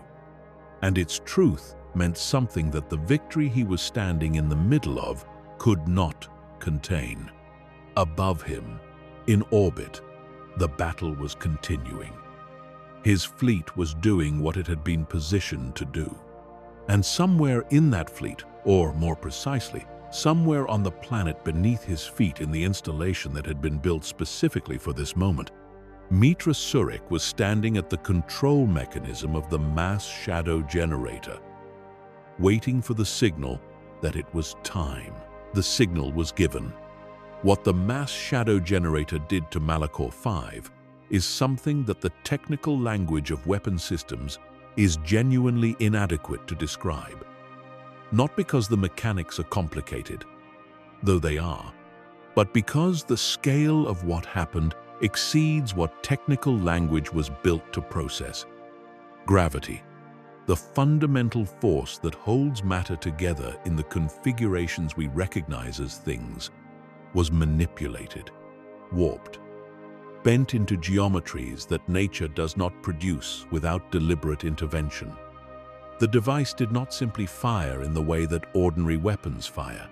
It reached into the physical reality of the space above and around Malachor 5, and it changed the rules. Mandalorian warships that had been maneuvering in combat formation above the planet were suddenly in an environment where the gravitational rules they had been built to operate in no longer applied. The forces pulling on them were not the forces their structural integrity had been designed to resist. They did not disintegrate cleanly or quickly. They were deformed first. In the way that objects are deformed when forces are applied that they were not built for. Framework members bending, hull plates separating from their mountings, internal systems shearing away from the connections that held them in place. Then, as the gravitational anomalies intensified, the deformation became something faster and more total. The Mandalorian fleet was destroyed. Not damaged, not degraded, destroyed. The armada that Mandalore the Ultimate had assembled over years, that had swept through the Outer Rim and brought the Republic to the edge of defeat, ceased to exist as a military force in a span of time that is genuinely difficult to express without making it sound faster than it was, which was not fast, which was in fact extended and terrible, but that was short in relation to what it had taken to build it. Republic ships caught in the gravitational anomalies died as well. This was not a surprise to Revan. He had planned for it. He had positioned his forces to minimize the Republic losses while maximizing the Mandalorian ones, and he had achieved that objective. But minimizing is not the same as preventing.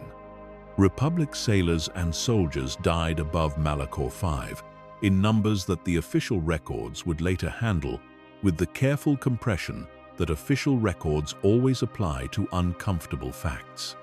They died because they had been placed there, because Revan had put them there, knowing that the mass shadow generator would not discriminate between fleet configurations, that the laws of physics do not honor the distinction between ally and enemy.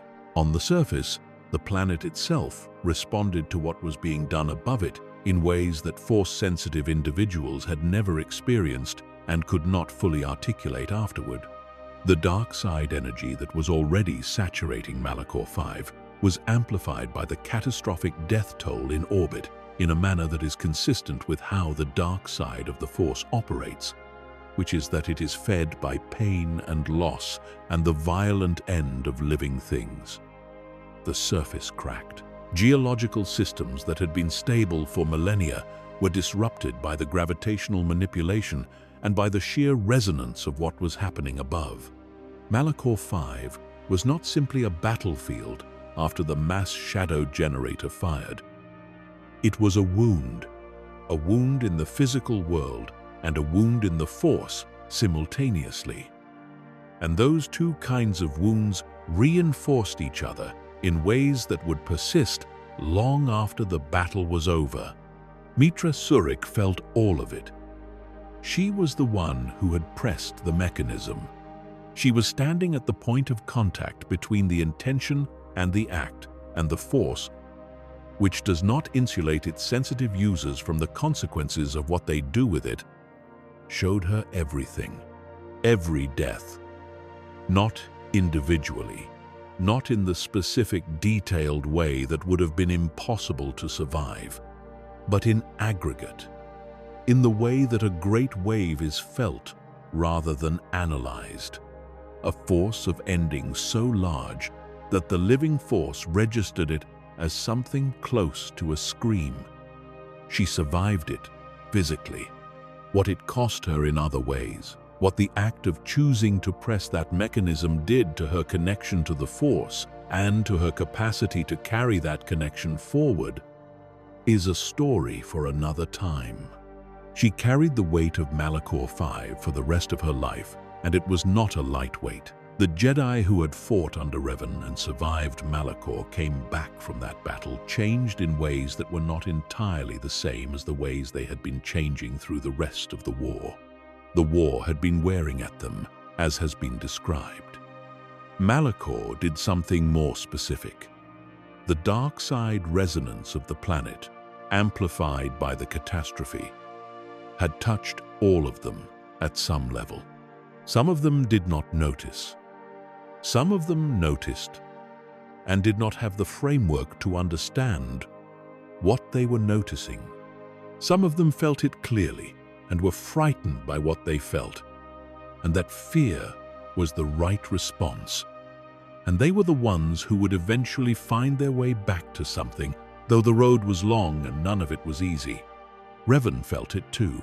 He felt everything that happened at Malachor 5, in the Force, and through his own direct participation.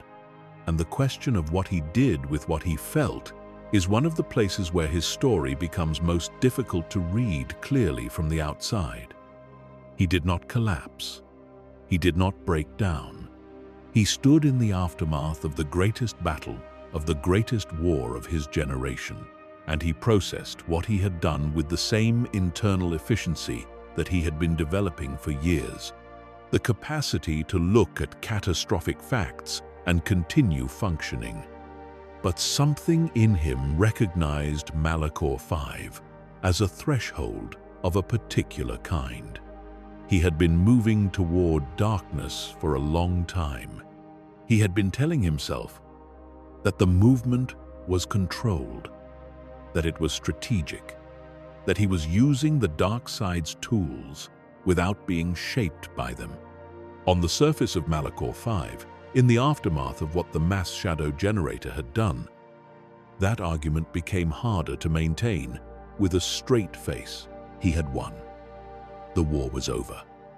The Mandalorian threat was finished in a way that would hold for generations, because Mandalore, the ultimate, was dead, and without his mask, without the physical symbol of the Mandalore's authority that Revan had taken from his body, no new Mandalore could be crowned to reunite the fractured clans. The clans would argue and compete and gradually reconstitute themselves, but not quickly and not as the unified force that had threatened the Republic. Revan had accomplished the objective he had set out to accomplish years ago when he had walked away from the Jedi Council and formed the Revanchists. He stood over the body of the man he had killed, and he held the mask of Mandalore the Ultimate, and he thought about what the dying man had told him. There is a hidden Sith. Someone manipulated this war from the beginning. You won, but you did not fight the real enemy. The real enemy is still out there, somewhere. And it is planning something that makes everything that just happened look like a preliminary exercise. The Republic celebrated. Of course it did.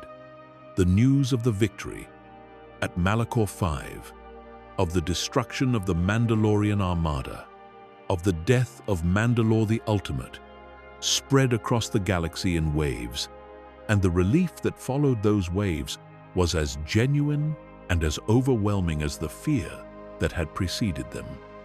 Years of war, years of loss and displacement, and the particular terror of watching something that seemed unstoppable continuing to advance. And now it had stopped. The Republic's greatest hero had done it. Revan had done it. The celebrations were not small. Revan accepted them with the face he always wore now, which was no face at all. The mask in place as it had been in every public context for years. He accepted the gratitude. He accepted the honors. He stood in the ceremonies that the Republic organized to mark the end of the conflict, and he understood, in a way that nobody else in those ceremonies could have understood, that the end being celebrated was not an end. It was an intermission. And the thing waiting on the other side of that intermission was what Mandalore had told him about with his last breath: the hidden Sith, the enemy behind the enemy, the architect of the war that had just ended, and probably of several things that hadn't happened yet. He began, quietly and without announcing his intentions to anyone in the Republic's political or military establishment, to look for it. The investigation that followed was conducted mostly in the spaces between Revan's public obligations. In the hours when he was supposed to be resting or attending to administrative matters, in the long evenings aboard whatever vessel he was traveling on when the day's official responsibilities had finished. He was working from Mandalore's dying words, from the collection of dark side artifacts and strange communications he had been building throughout the war, and from something else that was harder to name, a sense given to him by the Force of a shape at the edge of perception, something enormous and patient and very, very old, something that had been there all along in the background of everything he had been feeling during the war. And that became clearer now that he was looking for it directly. Malak was with him in this investigation, in the way he had been with him in everything.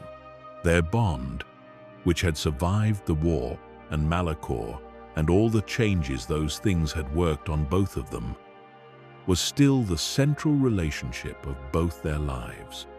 But it was a different kind of bond than it had been. What had been friendship between two idealistic young Jedi who believed they were doing the right thing had become something more complicated, more intertwined, and in some ways more fragile because of precisely how much weight had been placed on it. They had been each other's constant throughout years of sustained pressure and moral compromise and gradual transformation. And that constancy had its own cost, because it meant that they had changed together, reinforcing each other's changes, without the correction that might have come from maintaining relationships with people who had not made the same journey. The evidence pointed toward the unknown regions, not definitively, not with the clarity of a map that says the thing you are looking for is at these coordinates, more with the accumulation that Revan's kind of thinking processed into directional certainty, a sense of where the vectors of all the available evidence were pointing, if you held them all in mind simultaneously and allowed the pattern to speak rather than forcing it into a predetermined shape. The hidden Sith Empire, if that was what it was, if Mandalore's dying confession was what it appeared to be, was not in known space. It was somewhere beyond the star charts, somewhere that the Republic's navigators had not mapped and that the Jedi's records had not documented, in the vast dark territories where the unknown regions stretched between what was known and what had never been reached. They told almost no one. This is significant. They told almost no one, which means they understood, or half understood, that what they were planning would not be approved if they asked, and that asking would foreclose the possibility of doing it. So they planned quietly, gathered the ships and people they needed through means that were not entirely transparent to the Republic's command structure, and departed for the unknown regions with a fleet small enough to move without attracting the kind of attention that would have generated questions they did not want to answer. Some of the Jedi who had served under them through the war came with them. Some Republic officers whose loyalty was to Revan personally rather than to the institutional Republic followed their general into the dark. These were not stupid people. They knew that they were leaving the known galaxy behind, that they were following a man into regions that nobody they knew had returned from, that the reasons for this expedition were described only in terms general enough to be uninformative. But they trusted Revan.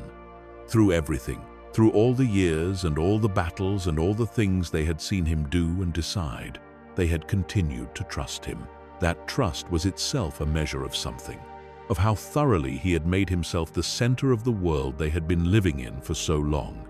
The unknown regions are not well named, in the sense that the name describes only what they are from the perspective of those who have not been there. A designation of ignorance rather than a description of the reality.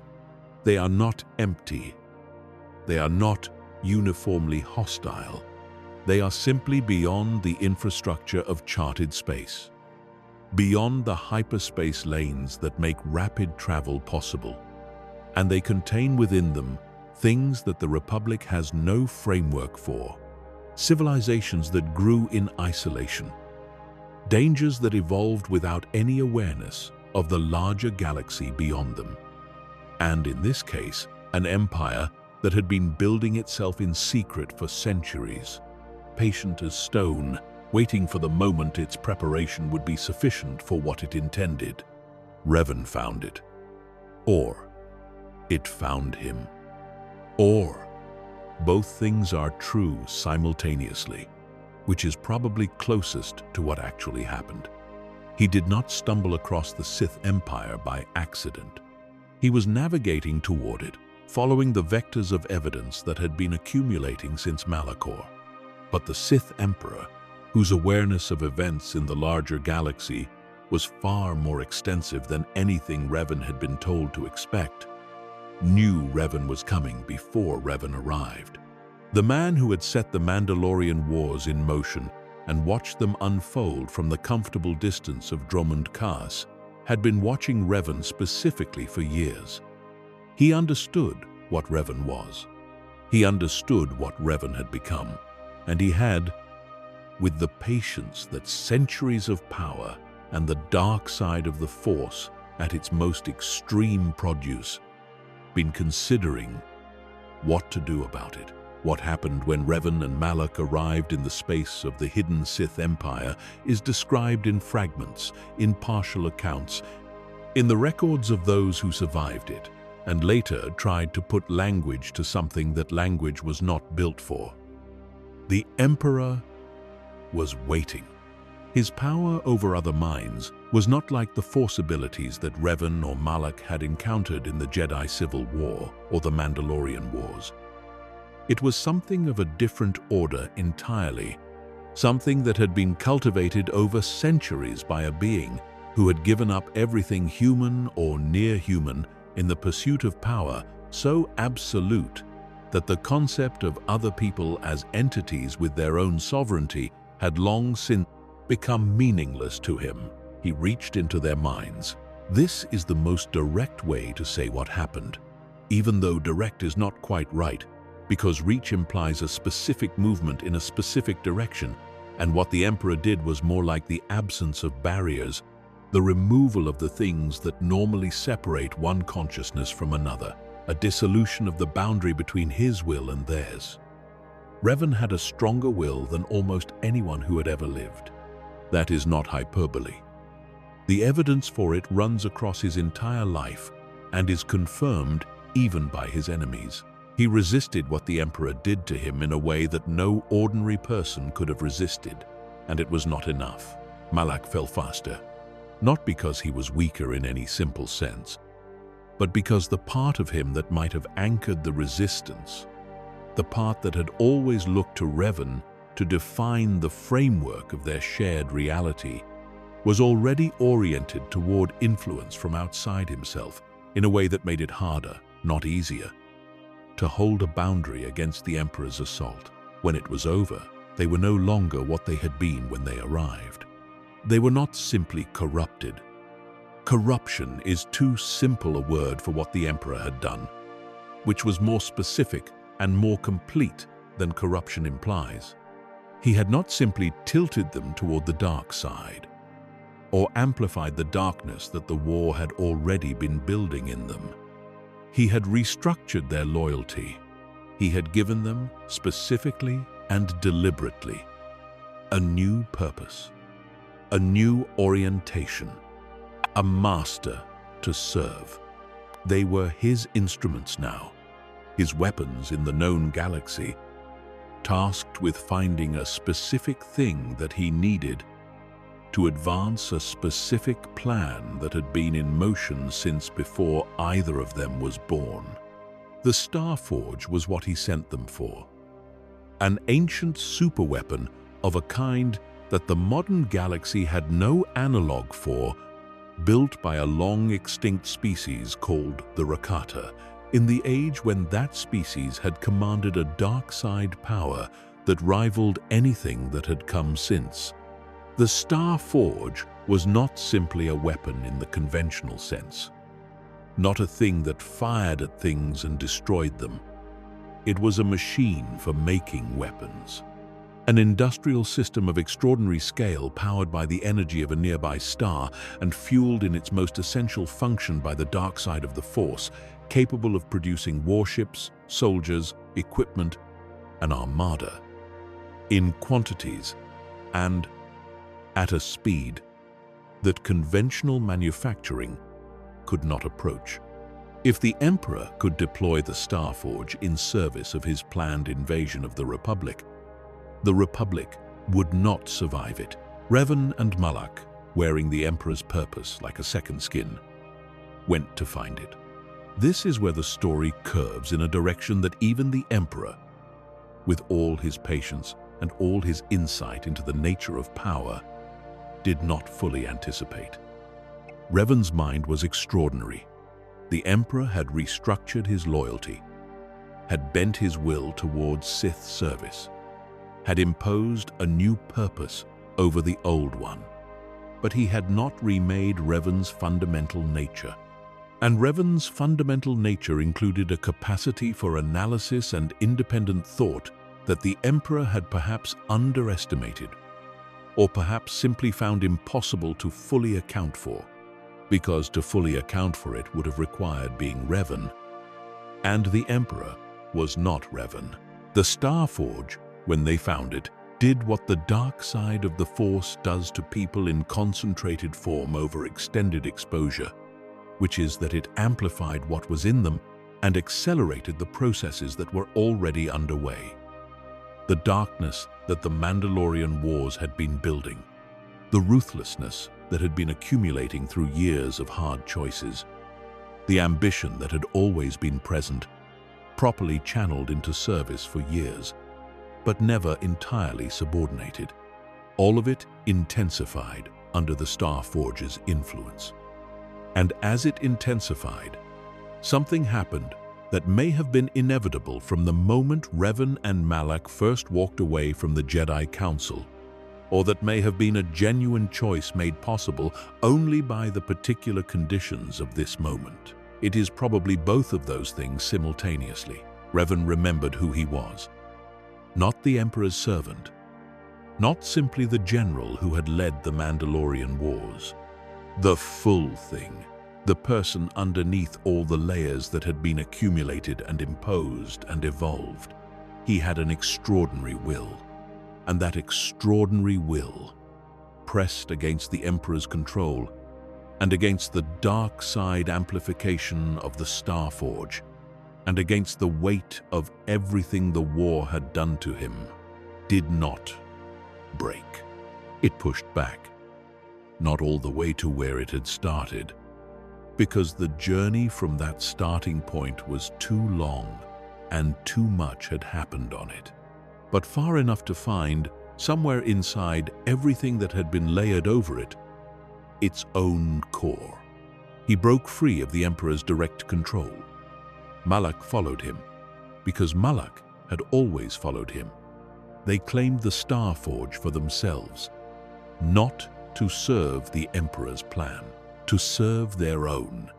This is the moment where the story of the war that created Darth Revan becomes the story of Darth Revan himself. Because what Revan did next, what he decided to do with the freedom he had reclaimed and the weapon he had taken and the dark side that was fully alive in him now, in a way it had not been, even at Malachor 5, was not a return to what he had been. It was a transformation into something new, something that carried everything the war had made him and used it toward a purpose that was, in Revan's own understanding, still a purpose in service of the galaxy, still an attempt to do what he had always believed was necessary, just not in the way he had originally planned. The Republic, he had come to understand, was not strong enough to survive what was coming. The Emperor's empire was real, and it was vast, and it was going to move against the known galaxy eventually.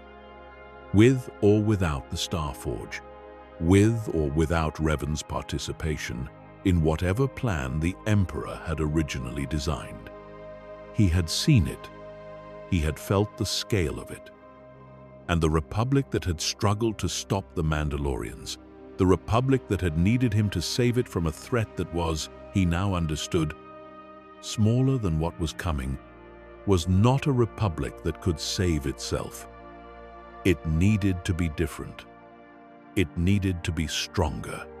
It needed to be unified in a way that democratic consensus across hundreds of star systems in peacetime had never managed to produce, and would not produce in time for what was coming.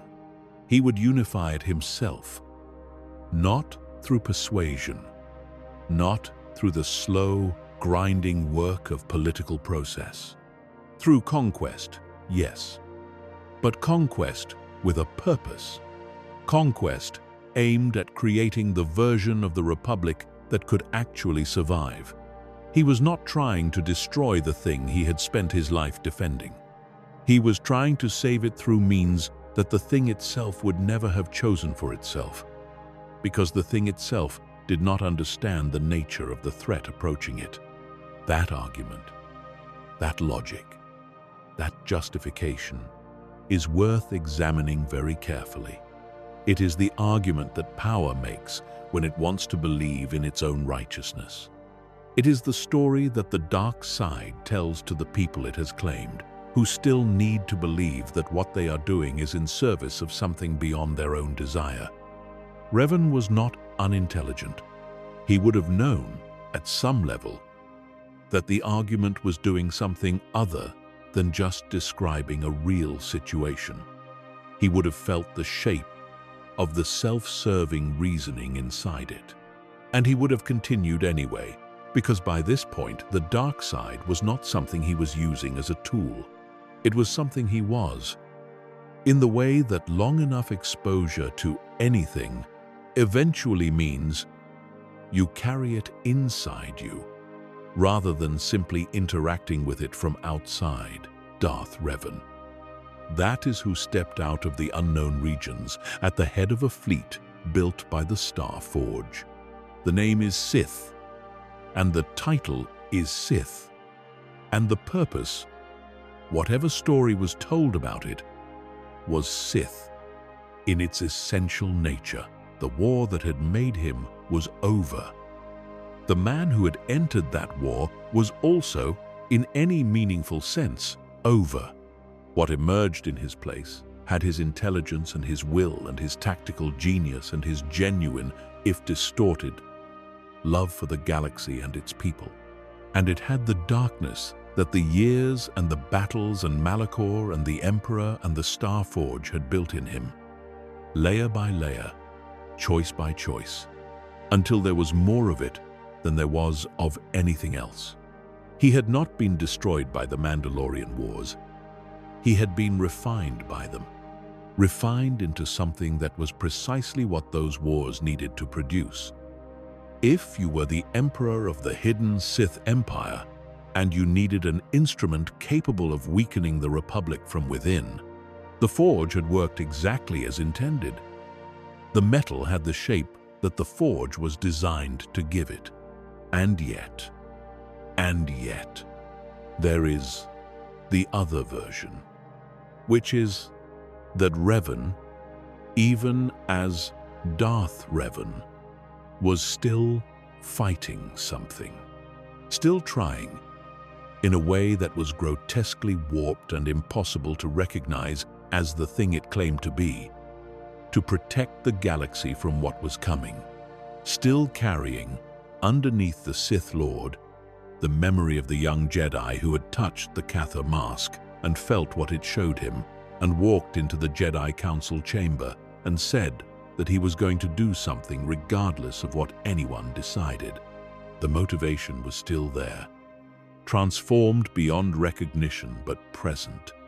The love was still there, coiled inside the power and the darkness, informing everything from a depth that even Revan could not fully see. That is the tragedy that makes this story something other than a simple account of a hero's fall. Heroes fall all the time in the history of the galaxy.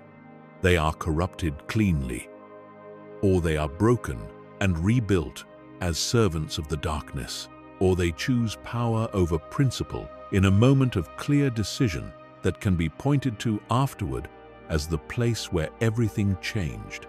What happened to Revan is harder to categorize than any of those clean narratives, because what happened to him was a war. A long war. A war that he chose to enter for the right reasons, and that changed him over years through the accumulated weight of 1,000 decisions, none of which was quite the decisive one, all of which together added up to something that the person who made the first decision would not have recognized as the destination he was moving toward. He stood at the beginning of what history would call the Jedi Civil War, and he believed he was still himself. He believed that. Something in him continued to believe it, even in the darkness, even wearing the title of Dark Lord, even at the head of a fleet built to conquer the thing he had once died for. And that belief, that last insisting thread of the person he had been, is what would make the rest of his story possible. It is what would make redemption possible when the possibility came. It is what would make the Emperor's own plan eventually turn against its architect in ways that no one could have predicted. But all of that comes later. That is the next story, the next chapter, the turning of another great wheel in the long, unending history of the galaxy's attempt to understand itself and find its way through the dark. For now, the Mandalorian Wars are over. The Forge has done its work. The man who entered the war is gone, and in his place stands something that the war made.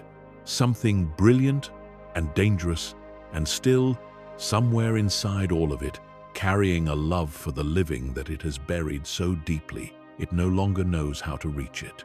Standing at the head of a fleet that the Republic built from stone and fire, and the gathered genius of a civilization that had been refining war for generations. Standing with the mask on, always the mask. The face that does not change. The symbol that can be oriented toward even when the person behind it cannot be known.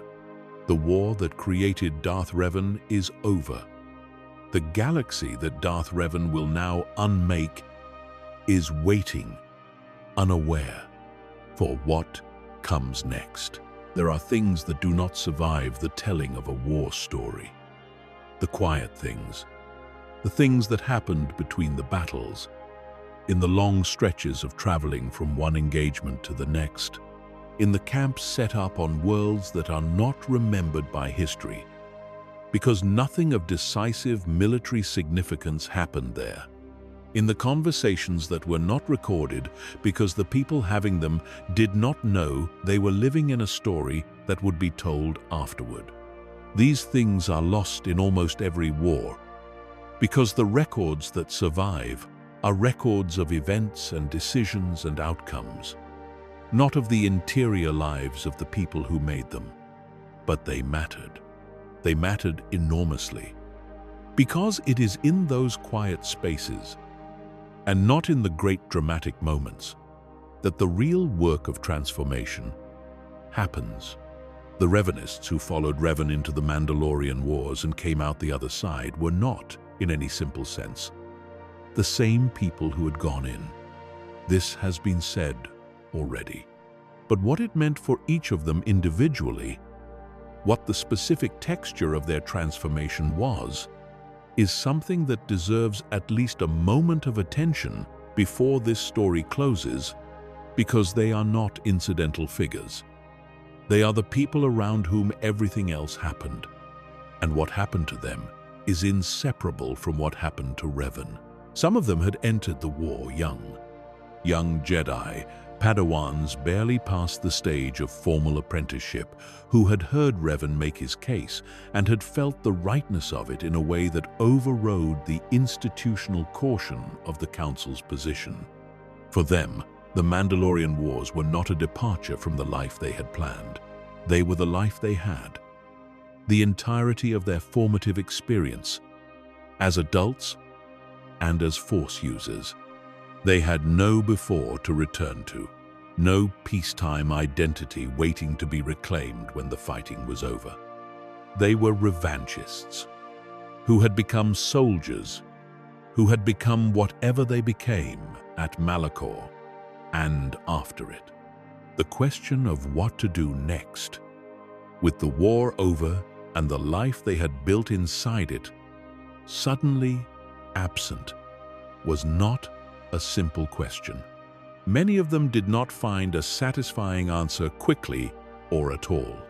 The Republic's official attitude toward the revanchists in the aftermath of the war was complicated in a way that official attitudes toward complicated people usually are, which is to say that it was grateful and uncomfortable in equal measure and expressed both of these things imperfectly. These were Jedi who had defied their own Order's counsel. They had saved the Republic, yes, unambiguously, clearly, in a way that could not be seriously disputed. They had saved the Republic, but the manner in which they had done it, and the question of what they were now, in the absence of the war that had defined them, was something that neither the Republic's political structure nor the Jedi Order had a ready framework for handling. The Order called some of them back. The process was not smooth. Jedi who had spent years in the field, who had been making life and death decisions in real combat for years, who had watched their Jedi training bend and shift under the pressure of what they had done and seen, did not simply slot back into the life of the temple as though the years away had been an extended field trip. There were frictions. There were Jedi who found the Order's structures, the meditation practices, the emphasis on equanimity and detachment, the rhythms that peacetime practice requires, genuinely difficult to inhabit again. There were masters who looked at these returning Jedi and saw in them things that concerned them, a hardness around the edges, a relationship to the Force that had been shaped by violence in ways that the peacetime training did not fully have tools to address. And there were Jedi who did not come back at all. Some because they had died at Malachor or in the campaigns before it. Some because they had followed Revan and Malak into the unknown regions and were gone with them. And some because they found, when the war was over and they stood in the ruins of what the war had made them, that the Order as it existed was not a home they could return to, that the gap between what they had become and what the Order's framework could accommodate was too wide to bridge. These were not, in every case, people who fell to the dark side. Some of them simply became something the Jedi tradition had no category for, people who were genuinely Force-sensitive and genuinely committed to something like the values the Order espoused, but who could not live inside the institution that was supposed to carry those values because the institution and what they had become were not compatible. Revan had made all of this happen. He had not made it happen carelessly or without thought. He had understood, from the moment he formed the Revanchists, that what he was doing would cost things, that the Council's caution was not entirely unfounded, that taking hundreds of young Jedi into a sustained war would change them in ways that a temple could not reverse. He had made the calculation that it was worth it, and by the strict military logic of outcomes, the calculation had been correct. The Republic was saved. The Mandalorians were broken. The war was over. If you measure success only by those metrics, Revan's decision was the right one. But the dark side of the Force does not measure by those metrics. It measures by what it gains. And what it gained from the Mandalorian Wars was considerable. Not simply Revan, not simply Malak. The whole event, from Mandalore's earliest preparations to the catastrophe of Malachor, had been an enormous dark side feeding event, a cascade of violence and suffering and mass death that had saturated the galaxy in ways that would take generations to fade. Places where the heaviest fighting had occurred carried that residue for years afterward. Force-sensitive children born in the affected regions showed unusual patterns of dark side sensitivity in the generations that followed. The wound Mitra Surik carried was one manifestation of something much more diffuse, the simple fact that a great deal of darkness had been done. And darkness, once done at sufficient scale, does not simply dissipate. The Emperor had planned for all of this. The Mandalorian Wars had served purposes that Mandalore had never been told about, and that Revan only partially understood. The direct weakening of the Republic was one purpose, yes. The forging of Revan into something the Emperor could use was another. But there was a third purpose, more subtle and more important than either of those, which was the simple act of inflicting enough darkness on the galaxy that the Emperor's own power was increased by it, that the reservoir of dark side energy that sustained his particular kind of existence was replenished, that the cost of what he intended eventually to do became, in some abstract but real sense, more affordable. He had spent lives the way a merchant spends currency, millions of them. The Cathar, the worlds of the Outer Rim that had fallen and been occupied, the Republic soldiers who had died trying to hold what could not be held, the Mandalorian warriors who had believed they were fighting for their own glory and their own legacy. All of them had been components in a calculation they were never told they were part of. This is the particular evil of the Sith Emperor, the thing that distinguishes him from the more straightforward villains of galactic history. He did not simply destroy, he spent, he invested. He understood that suffering, when properly channeled, produces returns. And he had been making those investments since before. Most of the people who died in his wars were born. Revan understood this by the end. Not completely. The full picture would not come to him until later, until circumstances conspired to give him access to information he did not have at Malachor 5. And even then, the understanding would be partial, because the Emperor was very good at concealing things he did not want known. But at Malachor, on the surface of that dark world, holding Mandalore's mask and holding Mandalore's last confession, Revan understood enough. He understood that the war had been someone else's strategy. He understood that the someone else was still out there. And he understood, with the tactical clarity that had always been his clearest faculty, that the Republic had no idea what it had actually survived, or what it was still going to have to face. That understanding is what drove him into the unknown regions. Not ambition, at least not primarily. Not the simple desire for power, though power was certainly accumulating in him by that point, whether he sought it or not. It was the recognition that the thing Mandalore had told him about was real, and that if it was real and the Republic remained ignorant of it, the Republic would eventually be destroyed by something it never saw coming. He went to find it because he believed that was what needed to be done, because he was still, underneath everything, the person who had formed the Revanchists and who had told the Council he was going to do something regardless of their decision.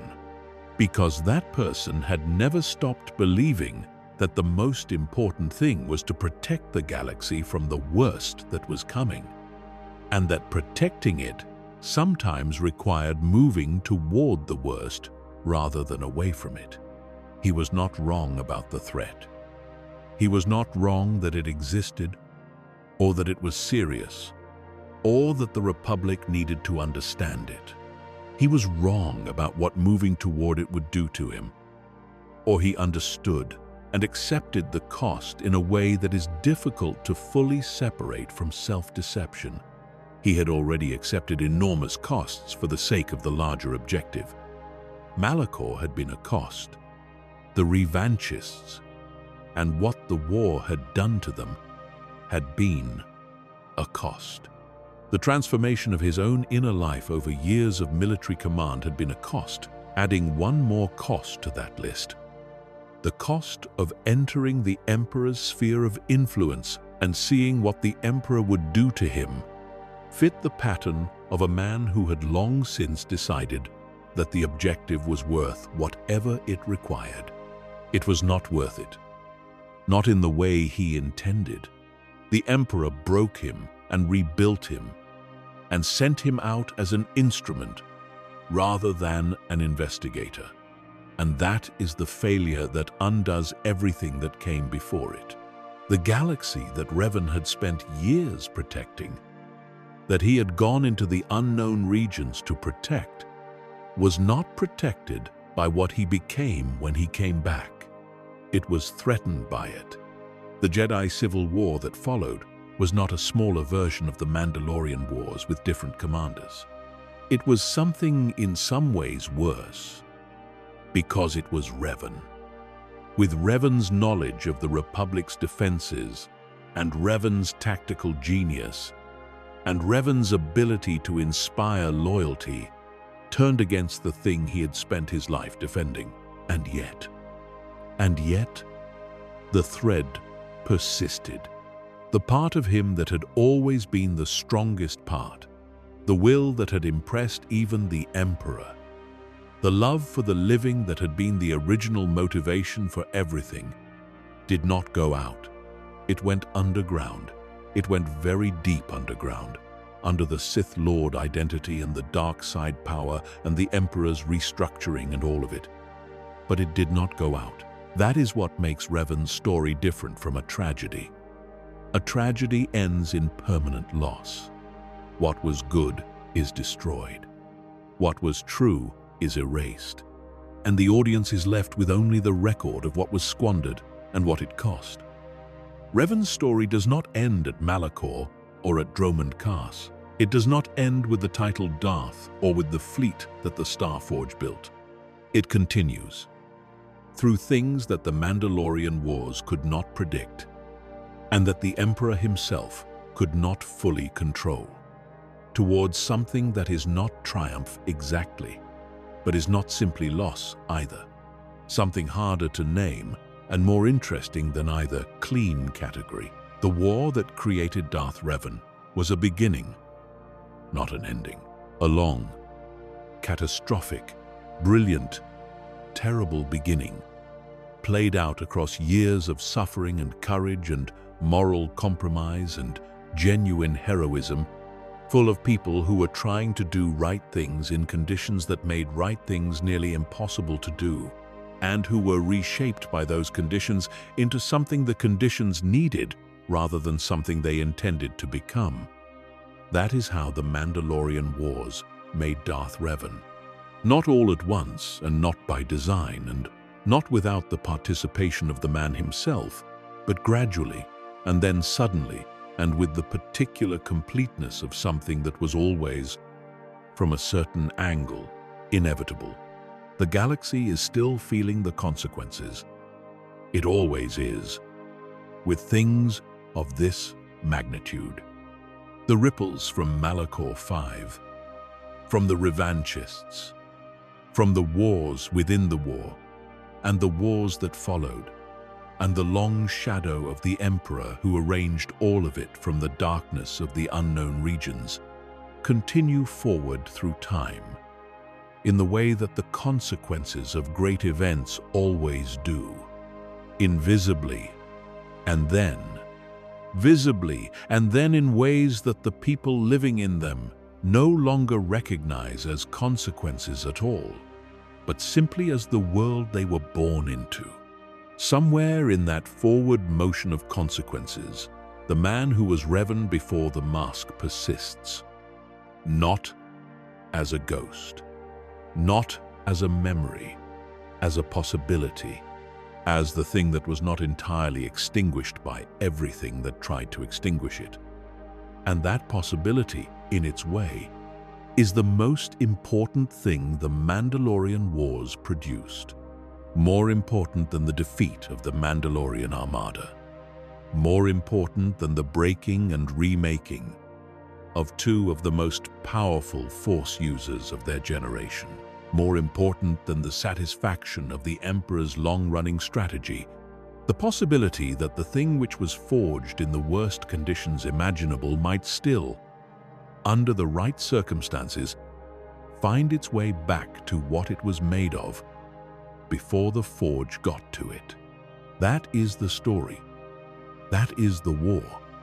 That is how the galaxy turned a Jedi into a Sith Lord and could not quite finish the job.